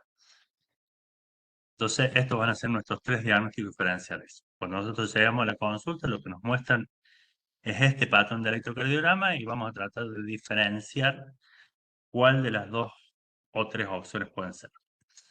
¿Y para qué? ¿Y cómo vamos a hacer esto? Hay diferentes criterios. Y esto de que haya diferentes algoritmos y criterios quiere decir que no hay ninguno que sea la panacea y que nos vaya a dar la solución absoluta a nuestras preguntas. Pero fíjense que ya desde 1960 se están publicando algoritmos para poder diferenciar este tipo de taquicardias. Y nos vamos a concentrar en 2, que son los algoritmos de Brugada y el de Berekey, como para poder tener una imagen de qué estamos hablando cuando hablamos de estos tipos de algoritmos y poder ver por qué buscamos cada una de las diferenciaciones. En cuanto al algoritmo de Brugada, se basa en 4 pasos. El primer paso es cuando uno ve una taquicardia de QRS ancho regular, que es la única forma que lo vamos a poder adoptar. Recuerden que estamos hablando de este tipo de taquicardias. Lo que tenemos es si en el primer paso el paciente tiene ausencia de complejos RS en las precordiales, vamos a diagnosticar taquicardia ventricular, pero si no, pasamos al segundo paso. ¿Cuál es esto? Si tiene un intervalo RS en las precordiales mayor a 100 milisegundos, es taquicardia ventricular, y si no lo tiene, tenemos que pasar al tercer paso. El tercer paso es disociación auriculoventricular. Si lo tiene taquicardia ventricular. Si no, pasamos los criterios morfológicos que representan el cuarto paso y que los vamos a buscar tanto en B1, B2 y B6. Si cumple criterios morfológicos para TB, será una taquicardia ventricular, y si no, descartamos taquicardia ventricular, y en ese caso solo, y en ese caso podemos asumir que ese paciente tiene una taquicardia supraventricular con aberrancia. Este algoritmo no diferencia taquicardias ventriculares de taquicardias por reentrada auriculoventricular antidrómica. Eso es importante. Vamos a ver uno por uno. El primero, como les dijimos, tiene que ver con ausencia de RS en las precordiales. ¿Y qué significa la ausencia de RS en las precordiales? Es que todos los complejos son positivos, de B1 a B6, o todos los complejos son negativos, es decir, no tenemos complejos RS. Como ven en este caso, hay concordancia positiva La concordancia positiva, la mayor cantidad de las veces son taquicardias ventriculares y nos descarta una taquicardia supraventricular con aberrancia. Pero esto no nos descarta, por ejemplo, una taquicardia por reentrada auriculoventricular antihidrómica por una accesor izquierda. Entonces, como les dije al principio, este algoritmo nos sirve para diferenciar las supraventriculares con aberrancia de las ventriculares. En este caso sería concordancia positiva y ustedes pueden ver claramente que tanto de B1 a B6, todos los complejos URS son positivos, no tenemos ningún complejo RS. Y esto nos hace el diagnóstico. Para aplicar el algoritmo, como siempre tenemos que ver, es una taquicardia de QRS ancho, es decir, que tiene más de 100 latidos por minuto y tiene más de 120 milisegundos y que es regular. Con todo eso podemos hacer el diagnóstico de la taquicardia de taquicardia de QRS ancho. Y ahí aplicamos el algoritmo. Con respecto al mismo criterio, también puede darse el caso de que no tengamos concordancia, que tengamos concordancia eléctrica negativa, es decir, que tengamos ausencia de criterios RS, las precordiales, y en este caso fíjense que son todos los complejos negativos, tanto de B1 a B6 no tenemos ningún complejo que sea RS. Esto que produce concordancia negativa es 100% específico de taquicardia ventricular. No hay ninguna taquicardia ventricular, no hay ningún ritmo supraventricular que pueda conducir primero desde la punta. Así que esto lo van a ver solamente en taquicardia ventricular. Entonces, concordancia negativa o concordancia positiva, que es lo mismo que decir ausencia de RS de B1 a B6, es el primer criterio de Brugada y nos hace el diagnóstico diferencial si está presente de que es una taquicardia ventricular. Como ven hasta acá no nos fijamos ni en el eje de la taquicardia, ni en la presencia de disociación, ni en la presencia de otra cosa más que ese solo criterio. Pero si se cumple ese criterio, sabemos que es taquicardia ventricular. Vamos a otro caso. Si yo sigo el algoritmo de vuelta, tengo una taquicardia de QRS ancho, regular, que tiene más de 120 milisegundos, y le aplico los criterios, busco si tiene concordancia eléctrica o tiene ausencia de RS, y si me fijo en B1 es positivo, en B2 ya tengo RS. Esto hace que se invalide el primer criterio de Brugada, entonces vamos a pasar al segundo. ¿Y el segundo en qué consiste? En medir la distancia que hay entre el inicio del R al nadir del S, o sea, la parte más profunda del S. Entonces yo voy a medir cuánto tiempo tarda el impulso en ir desde donde comienza la onda R hasta la parte más baja del S. Le vamos a hablar un poquito. Y fíjense que si yo tomo el inicio del R hasta el final del S, en este caso tengo 150 milisegundos. En cualquier derivación precordial que yo tenga complejos RS que me permita hacer esta medición y que tenga más de 100 milisegundos, eso implica que estoy entre la presencia de una taquicardia ventricular. ¿Por qué es esto? Porque como vimos al principio, si nosotros tenemos un foco en el ventrículo, la conducción es mucho más lenta que el que se produce por el sistema de conducción normal. El sistema de conducción normal, la primera parte va a ser muy rápida porque se conduce a través de las fibras del Purkinje por la rama que no está injuriada, y la última parte va a ser la que se retrasa porque pasa del sistema de conducción a la rama que no está, que está bloqueada. Pero en este caso va directamente desde el inicio de la taquicardia, va por el sistema muscular, por lo tanto es más ancho y toma más tiempo en general el QRS. Entonces, segundo criterio de Brugada, RNADIR DS mayor a 100 milisegundos. A veces sucede que buscamos la ausencia de RS, vemos que no lo tiene, fíjense en este areto, este es otro caso, también una taquicardia ventricular, QRS ancho, un poco más lenta que la anterior, pero está por encima de 100 latidos por minuto. Y lo que estamos viendo es, ¿tiene concordancia eléctrica? No, tenemos QRS positivo en B1, QRS negativo en B6, tiene complejos RS. Pero cuando yo mido en B2, un B3, por ejemplo, desde el inicio del R hasta el nadir del S, es menos de 100 milisegundos. Eso me obliga a pasar a un tercer paso, y ese tercer paso es buscar disociación auriculoventricular. Y cuando hablamos de disociación auriculoventricular, lo que tenemos que buscar es dos ritmos distintos. Un ritmo ventricular, que va a ser el que está dado por los QRS, y un ritmo auricular, que son los que están dados por ondas P. Y eso es bastante difícil de descubrir, pero si uno lo descubre, uno sabe que está en presencia de taquicardia ventricular.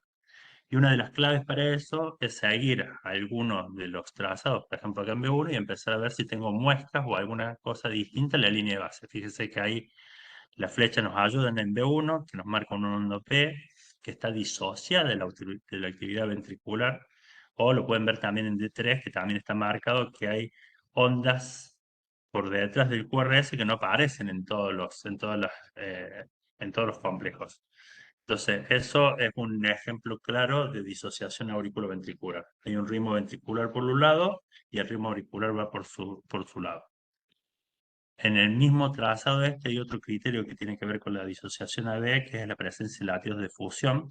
Si ustedes se fijan en el cuarto latido, un latido que es distinto a los anteriores, este latido es un poco más angosto, y lo que pasa es que parte del sistema se ha activado por el foco de la arritmia o por el mecanismo de reentrada de la arritmia, y la otra parte se activó por el sistema de conducción normal.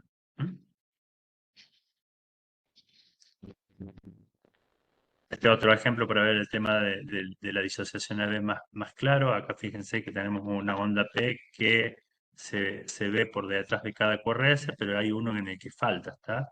Si se fijan más finamente, esto se va prolongando, ahí es un buen que va retrógrado, y es una conducción que al principio parece 1-1, pero que si uno la ve bien, en un momento desaparece, y esto habla también de disociación auriculoventricular.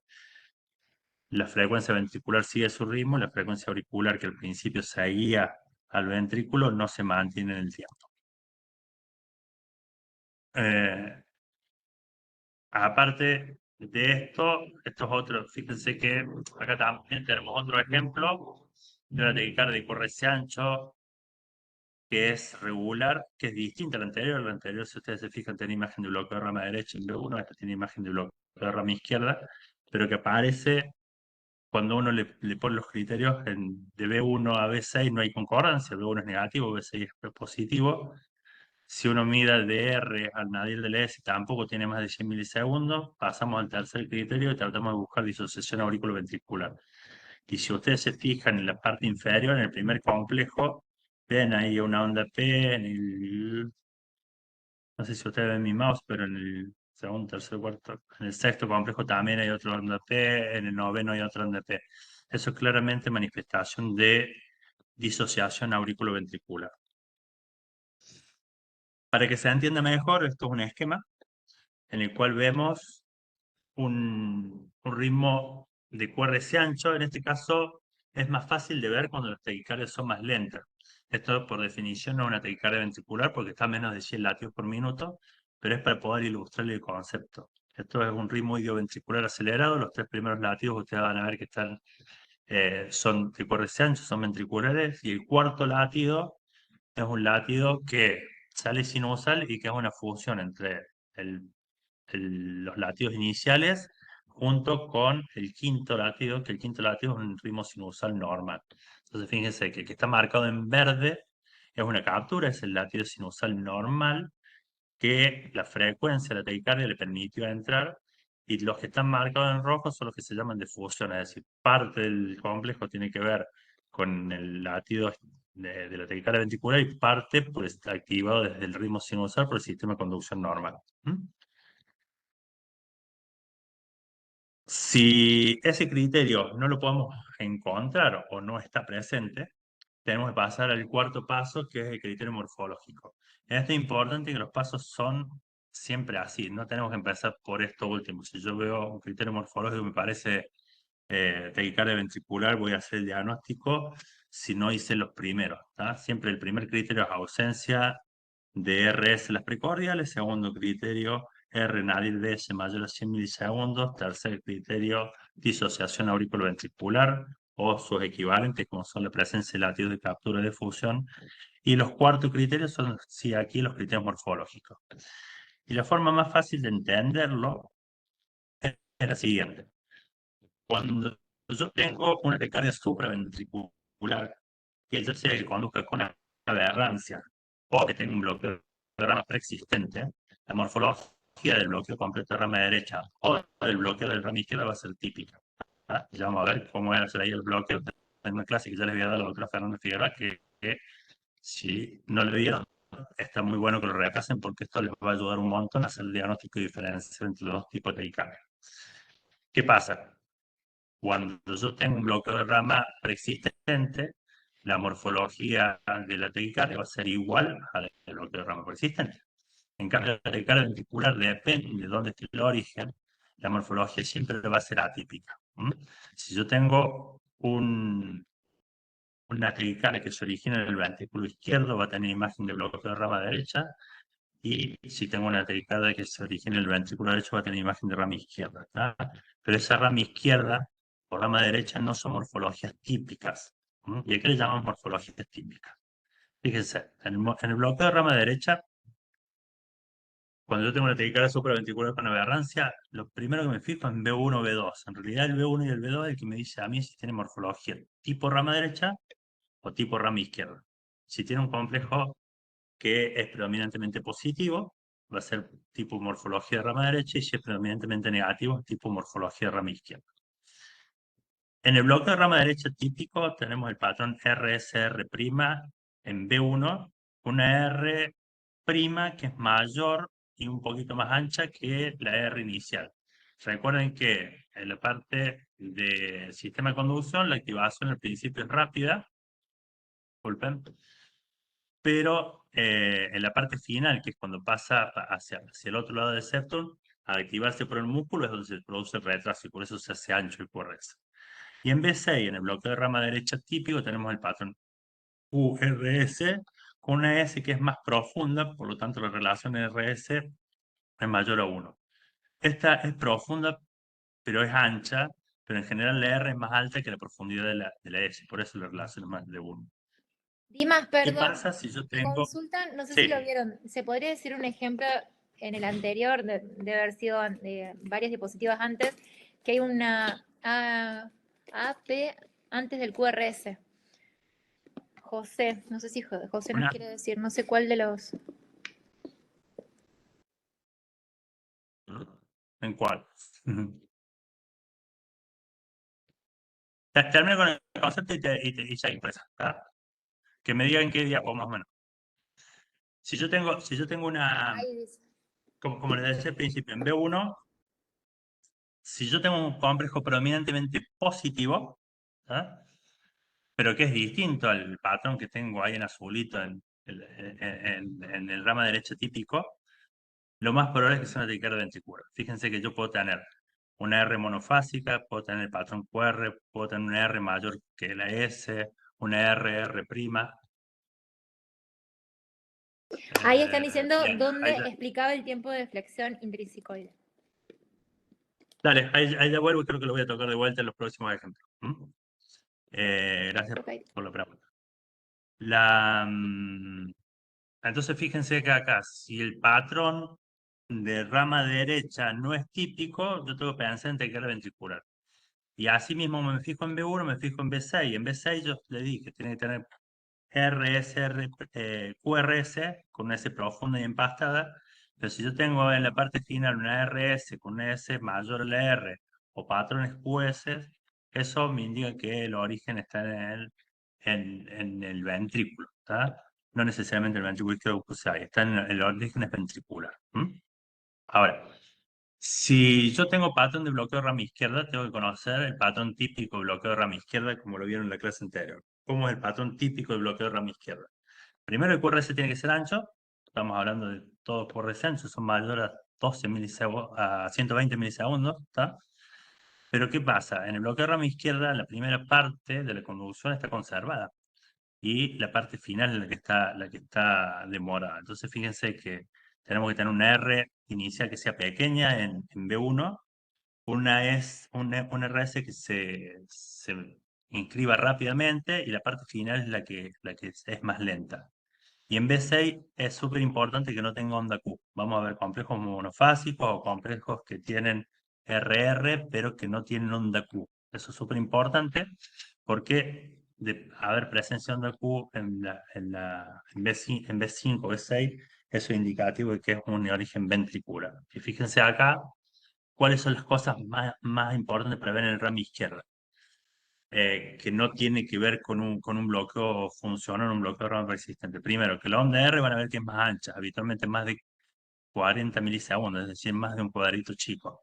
Que muchas veces la rama descendente es lenta y que esto, si ustedes se fijan, tiene mucho que ver con el criterio 2 del Brugada.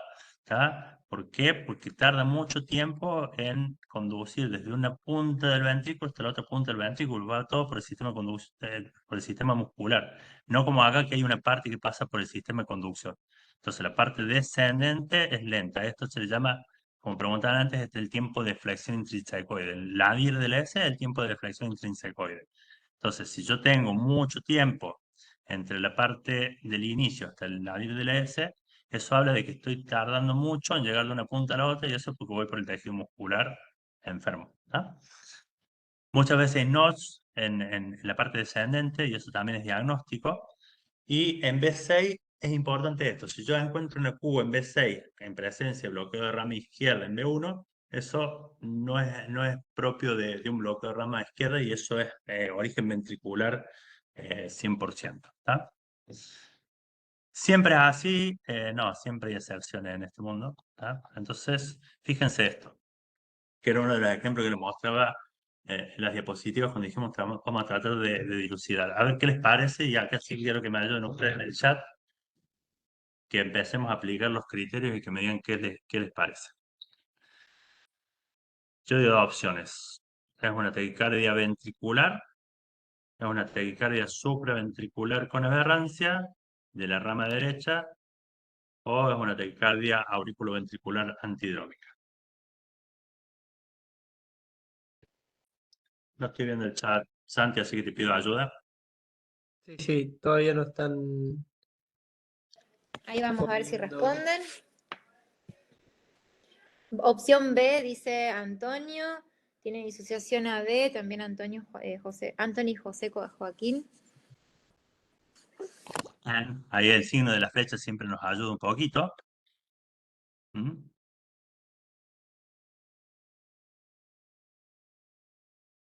Miren, vamos a analizar los puntos. Pero empecemos con lo que dije al principio. Siempre empiecen. Cuando usted tenga un electro que tenga frecuencia cardíaca mayor a 100 latidos por minuto, se tiene que centrar en los algoritmos de taquicardia.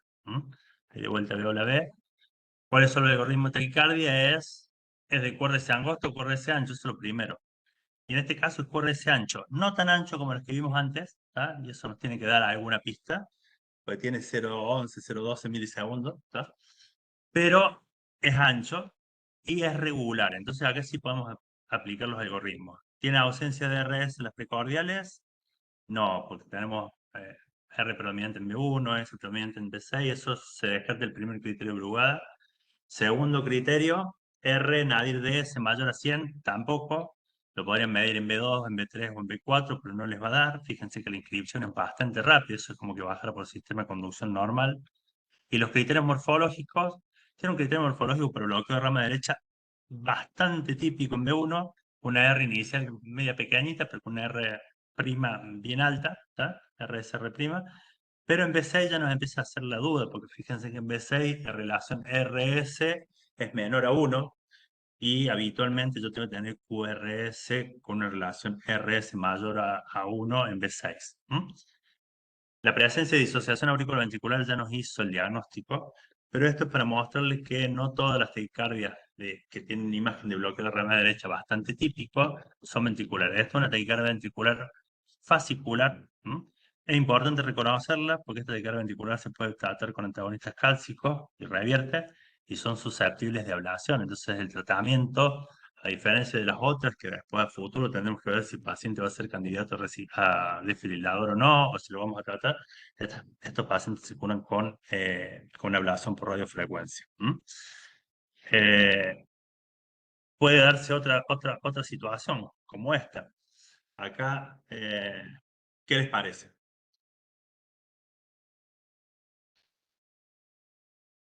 ¿Quién se anima Perdón.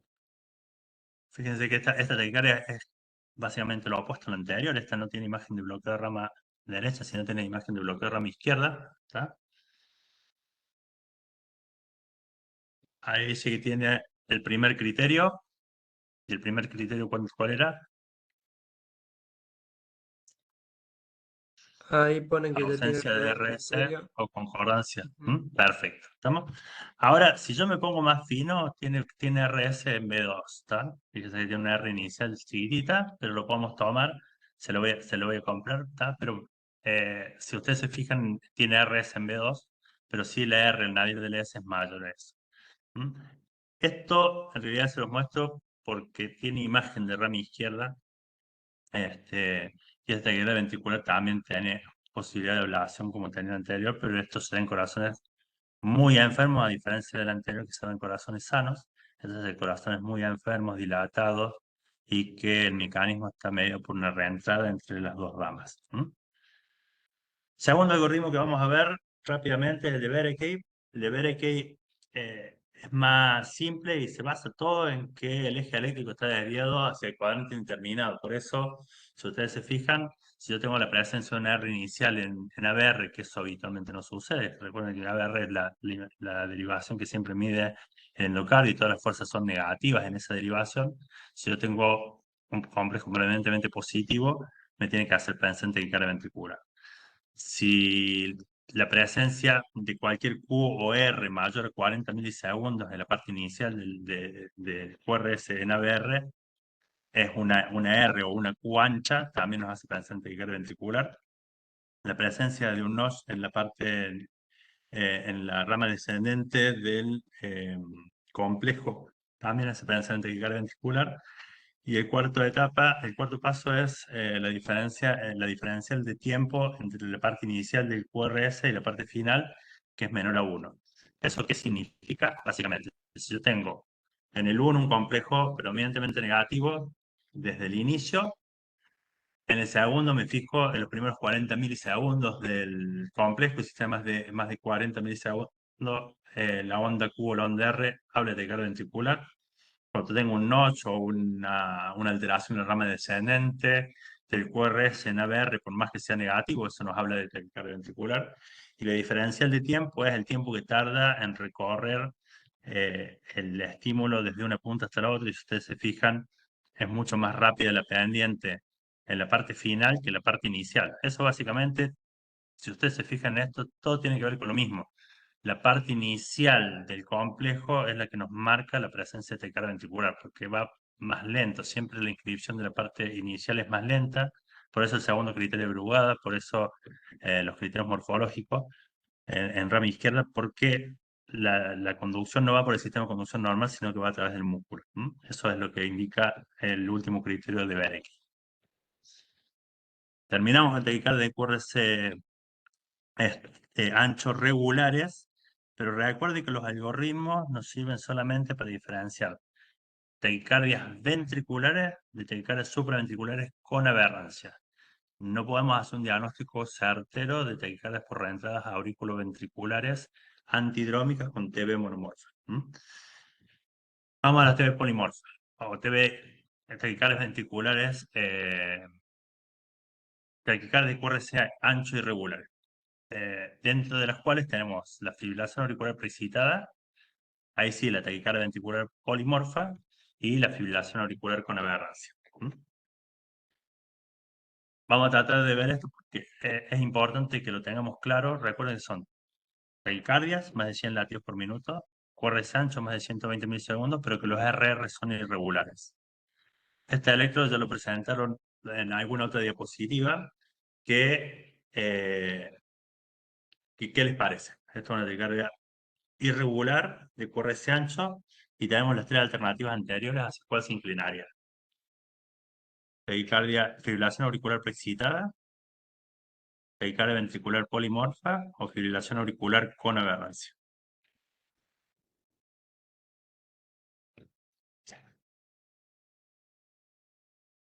Alguien que se anime en el chat. Bueno, dicen la opción 1, ¿Preexcitada? FA Ya lo preexcitada. vieron así que parece que el doctor Estrada les dejó claros los conceptos.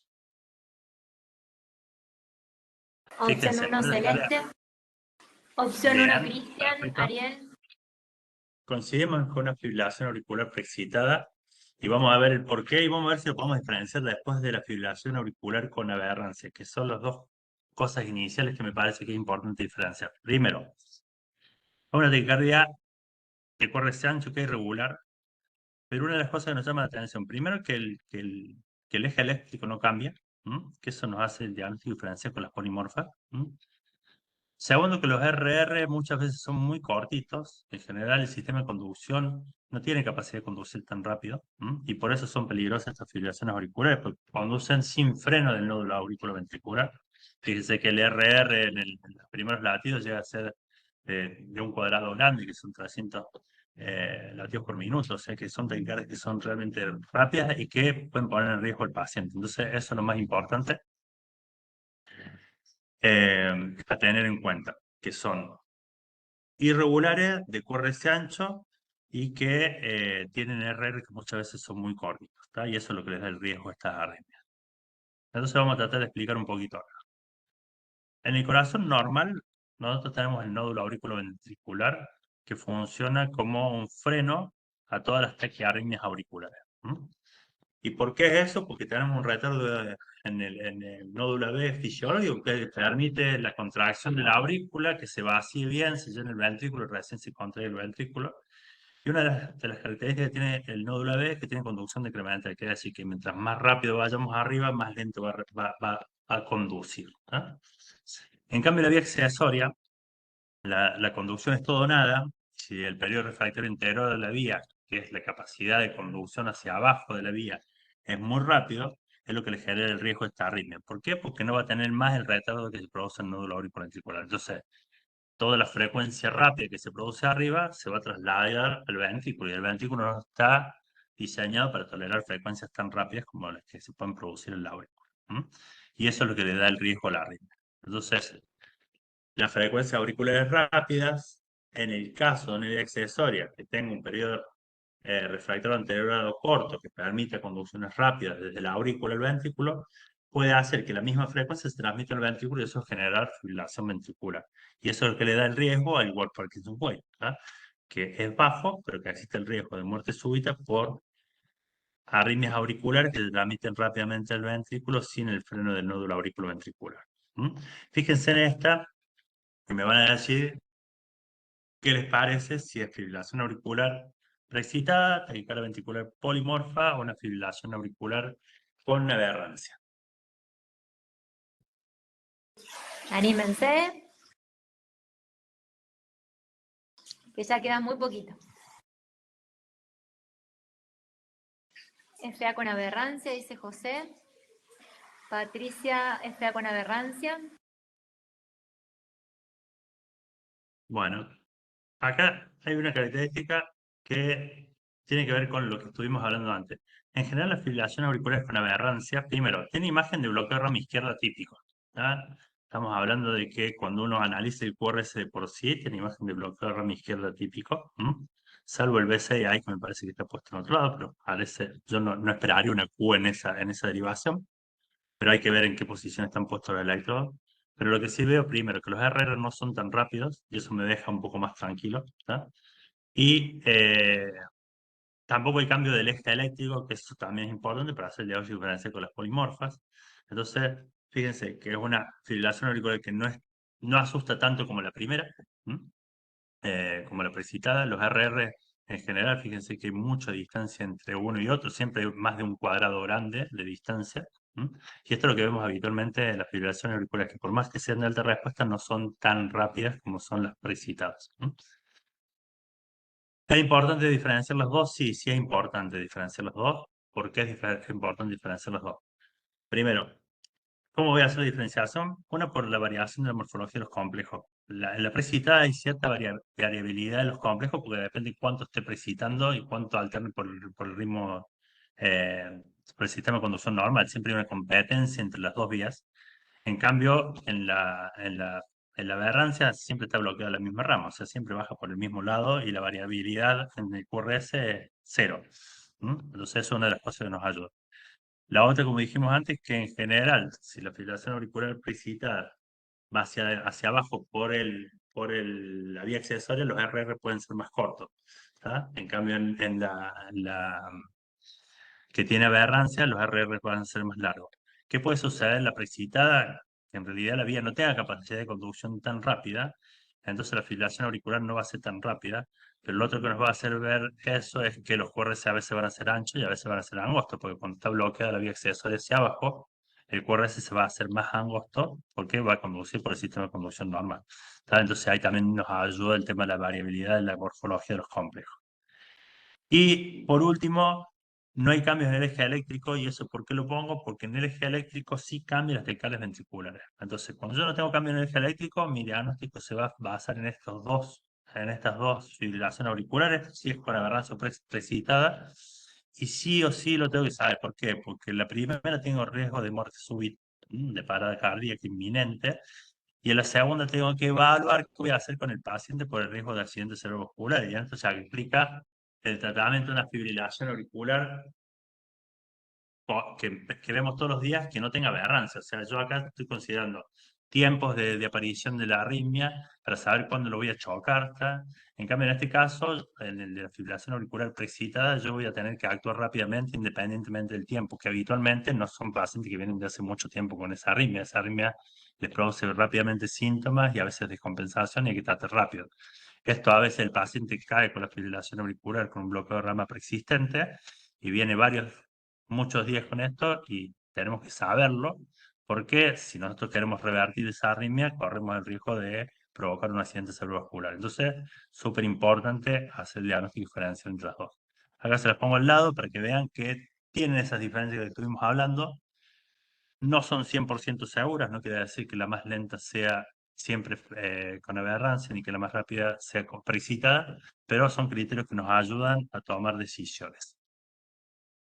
A diferencia de las que vimos recién, la taquicardia ventricular polimorfa, lo que tiene, primero que cambia la morfología de cada uno de los complejos y muchas veces lo que cambia es el eje del QRS. Entonces, cuando yo tengo una taquicardia que va cambiando de eje, voy a pensar en taquicardia ventricular polimorfa. Esta es la clásica del síndrome de QT largo, pero también se puede dar el infarto agudo de miocardio en alteraciones hidroelectrolíticas o en fármacos. Hasta ahí terminamos con los dos módulos de taquicardia ventricular, de taquicardia de QRS ancho regular e irregular. Algunas cositas como para decirles del electrocardiograma es que el electrocardiograma nos sirve, por un lado, es para saber qué tipo de arritmia tenemos, como en este caso, que tenemos una taquicardia ventricular, tenemos... pero ahí no se queda el análisis del electrocardiograma. Una vez que nosotros revertimos al paciente, ¿tá? Tenemos que ver qué pasa en ritmo sinusal, así como lo veíamos en las arritmias supraventriculares, que después cuando revertimos tenemos que volver a analizar el caso. En este caso, por ejemplo, yo tengo una taquicardia que parece una taquicardia del tracto de salida del ventrículo derecho, pero que cuando revierte vemos este electrocardiograma y en ritmo sinusal vemos cosas que son claramente patológicas, como la presencia de onda épsilon y T negativas de la cara anterior, que esto habla de una displasia ritmogénica, y esta taquicardia ventricular que veíamos, que parece algo más o menos una taquicardia ventricular idiopática, termina siendo una taquicardia que es más compleja y que el tratamiento es distinto. A veces podemos, como les dije, tenemos diferentes tipos de estrategias de seguimiento de estas arritmias. En el agudo las tratamos de una forma, pero en el futuro hay algunas arritmias que van a requerir ablación por radiofrecuencia, como hay otras arritmias que van a requerir implante de desfibrilador. Por ejemplo, acá tenemos una taquicardia por reentrada rama-rama que el ritmo sinusal la vemos que tiene un trastorno de conducción ligero en la rama izquierda y que si yo la ablaciono la rama derecha, como se ve aquí, no puede producirse más el circuito porque no tiene más una de las ramas por donde gira el circuito. A veces las taquicardias ventriculares pueden empezar de otra forma. Esto es una taquicardia bidireccional propia de las catecolaminergicas, que después generan taquicardias ventriculares polimorfas y esto produce muerte súbita. Importante, pues esto lo van a ver en alguna prueba de esfuerzo y les tienen que hacer estar atentos para después ver lo que se viene en el posterior. Así que el electrocardiograma nos sirve no solamente para hacer el diagnóstico del tipo de taquicardia y para hacer el diagnóstico diferencial de las taquicardias de QRS ancho con los otros tipos que hemos visto, sino también para buscar qué cosas hay abajo, buscar presencia de ondas Q patológicas para ver presencia de infarto miocardio previo, si el paciente tiene una alteración del QT, para presencia de QT largo, o sea, hay un montón de cosas para seguir analizando en el electrocardiograma más allá de la taquicardia de QRS ancho. Y por último, decirles que el electrocardiograma también nos ayuda un montón para definir estrategia de la localización de donde vienen las taquicardias, para cuando tenemos que optar por algunos tipos de tratamientos invasivos, en este caso con catéteres. Muchas gracias. ¿Y alguna pregunta si hay? Muchas gracias, Dimas. Excelente, excelente la última clase. Muchísimas claras, muy claro todos los conceptos y mucha participación de todos. La verdad que agradecidos. Santi, Ale. Felicitaciones, Dima, la verdad que muy claro también esos ejemplos que muchas veces nos cuesta en la cabeza hacernos el diagrama, ver qué significa la R, nadir de S, etcétera.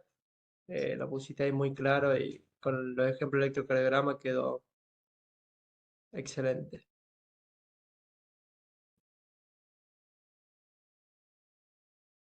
Muchísimas gracias. Y bueno, pregunta del Sale, si querés grupo? comentar algo más. Bien, no sé si hay Eh, alguna pregunta en el grupo que ha quedado. Acá dice que Todo Santi era el muy... PFO de la Clínica Regional del Sur. Un gusto verte. Nuevamente de Ah, mira panelista, qué bueno. José Joaquín Areta. Bueno, gracias a Saludos, todos por la Joaquín. participación.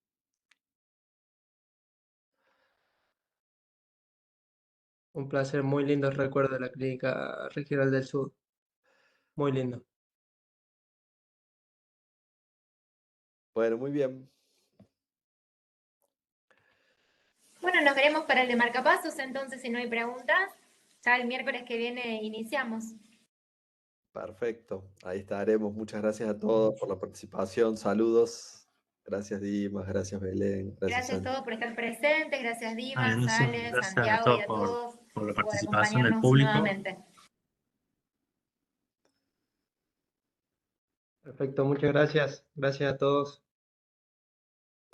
Un abrazo grande. Adiós, que tengan buenas Nos noches. vemos. Bueno.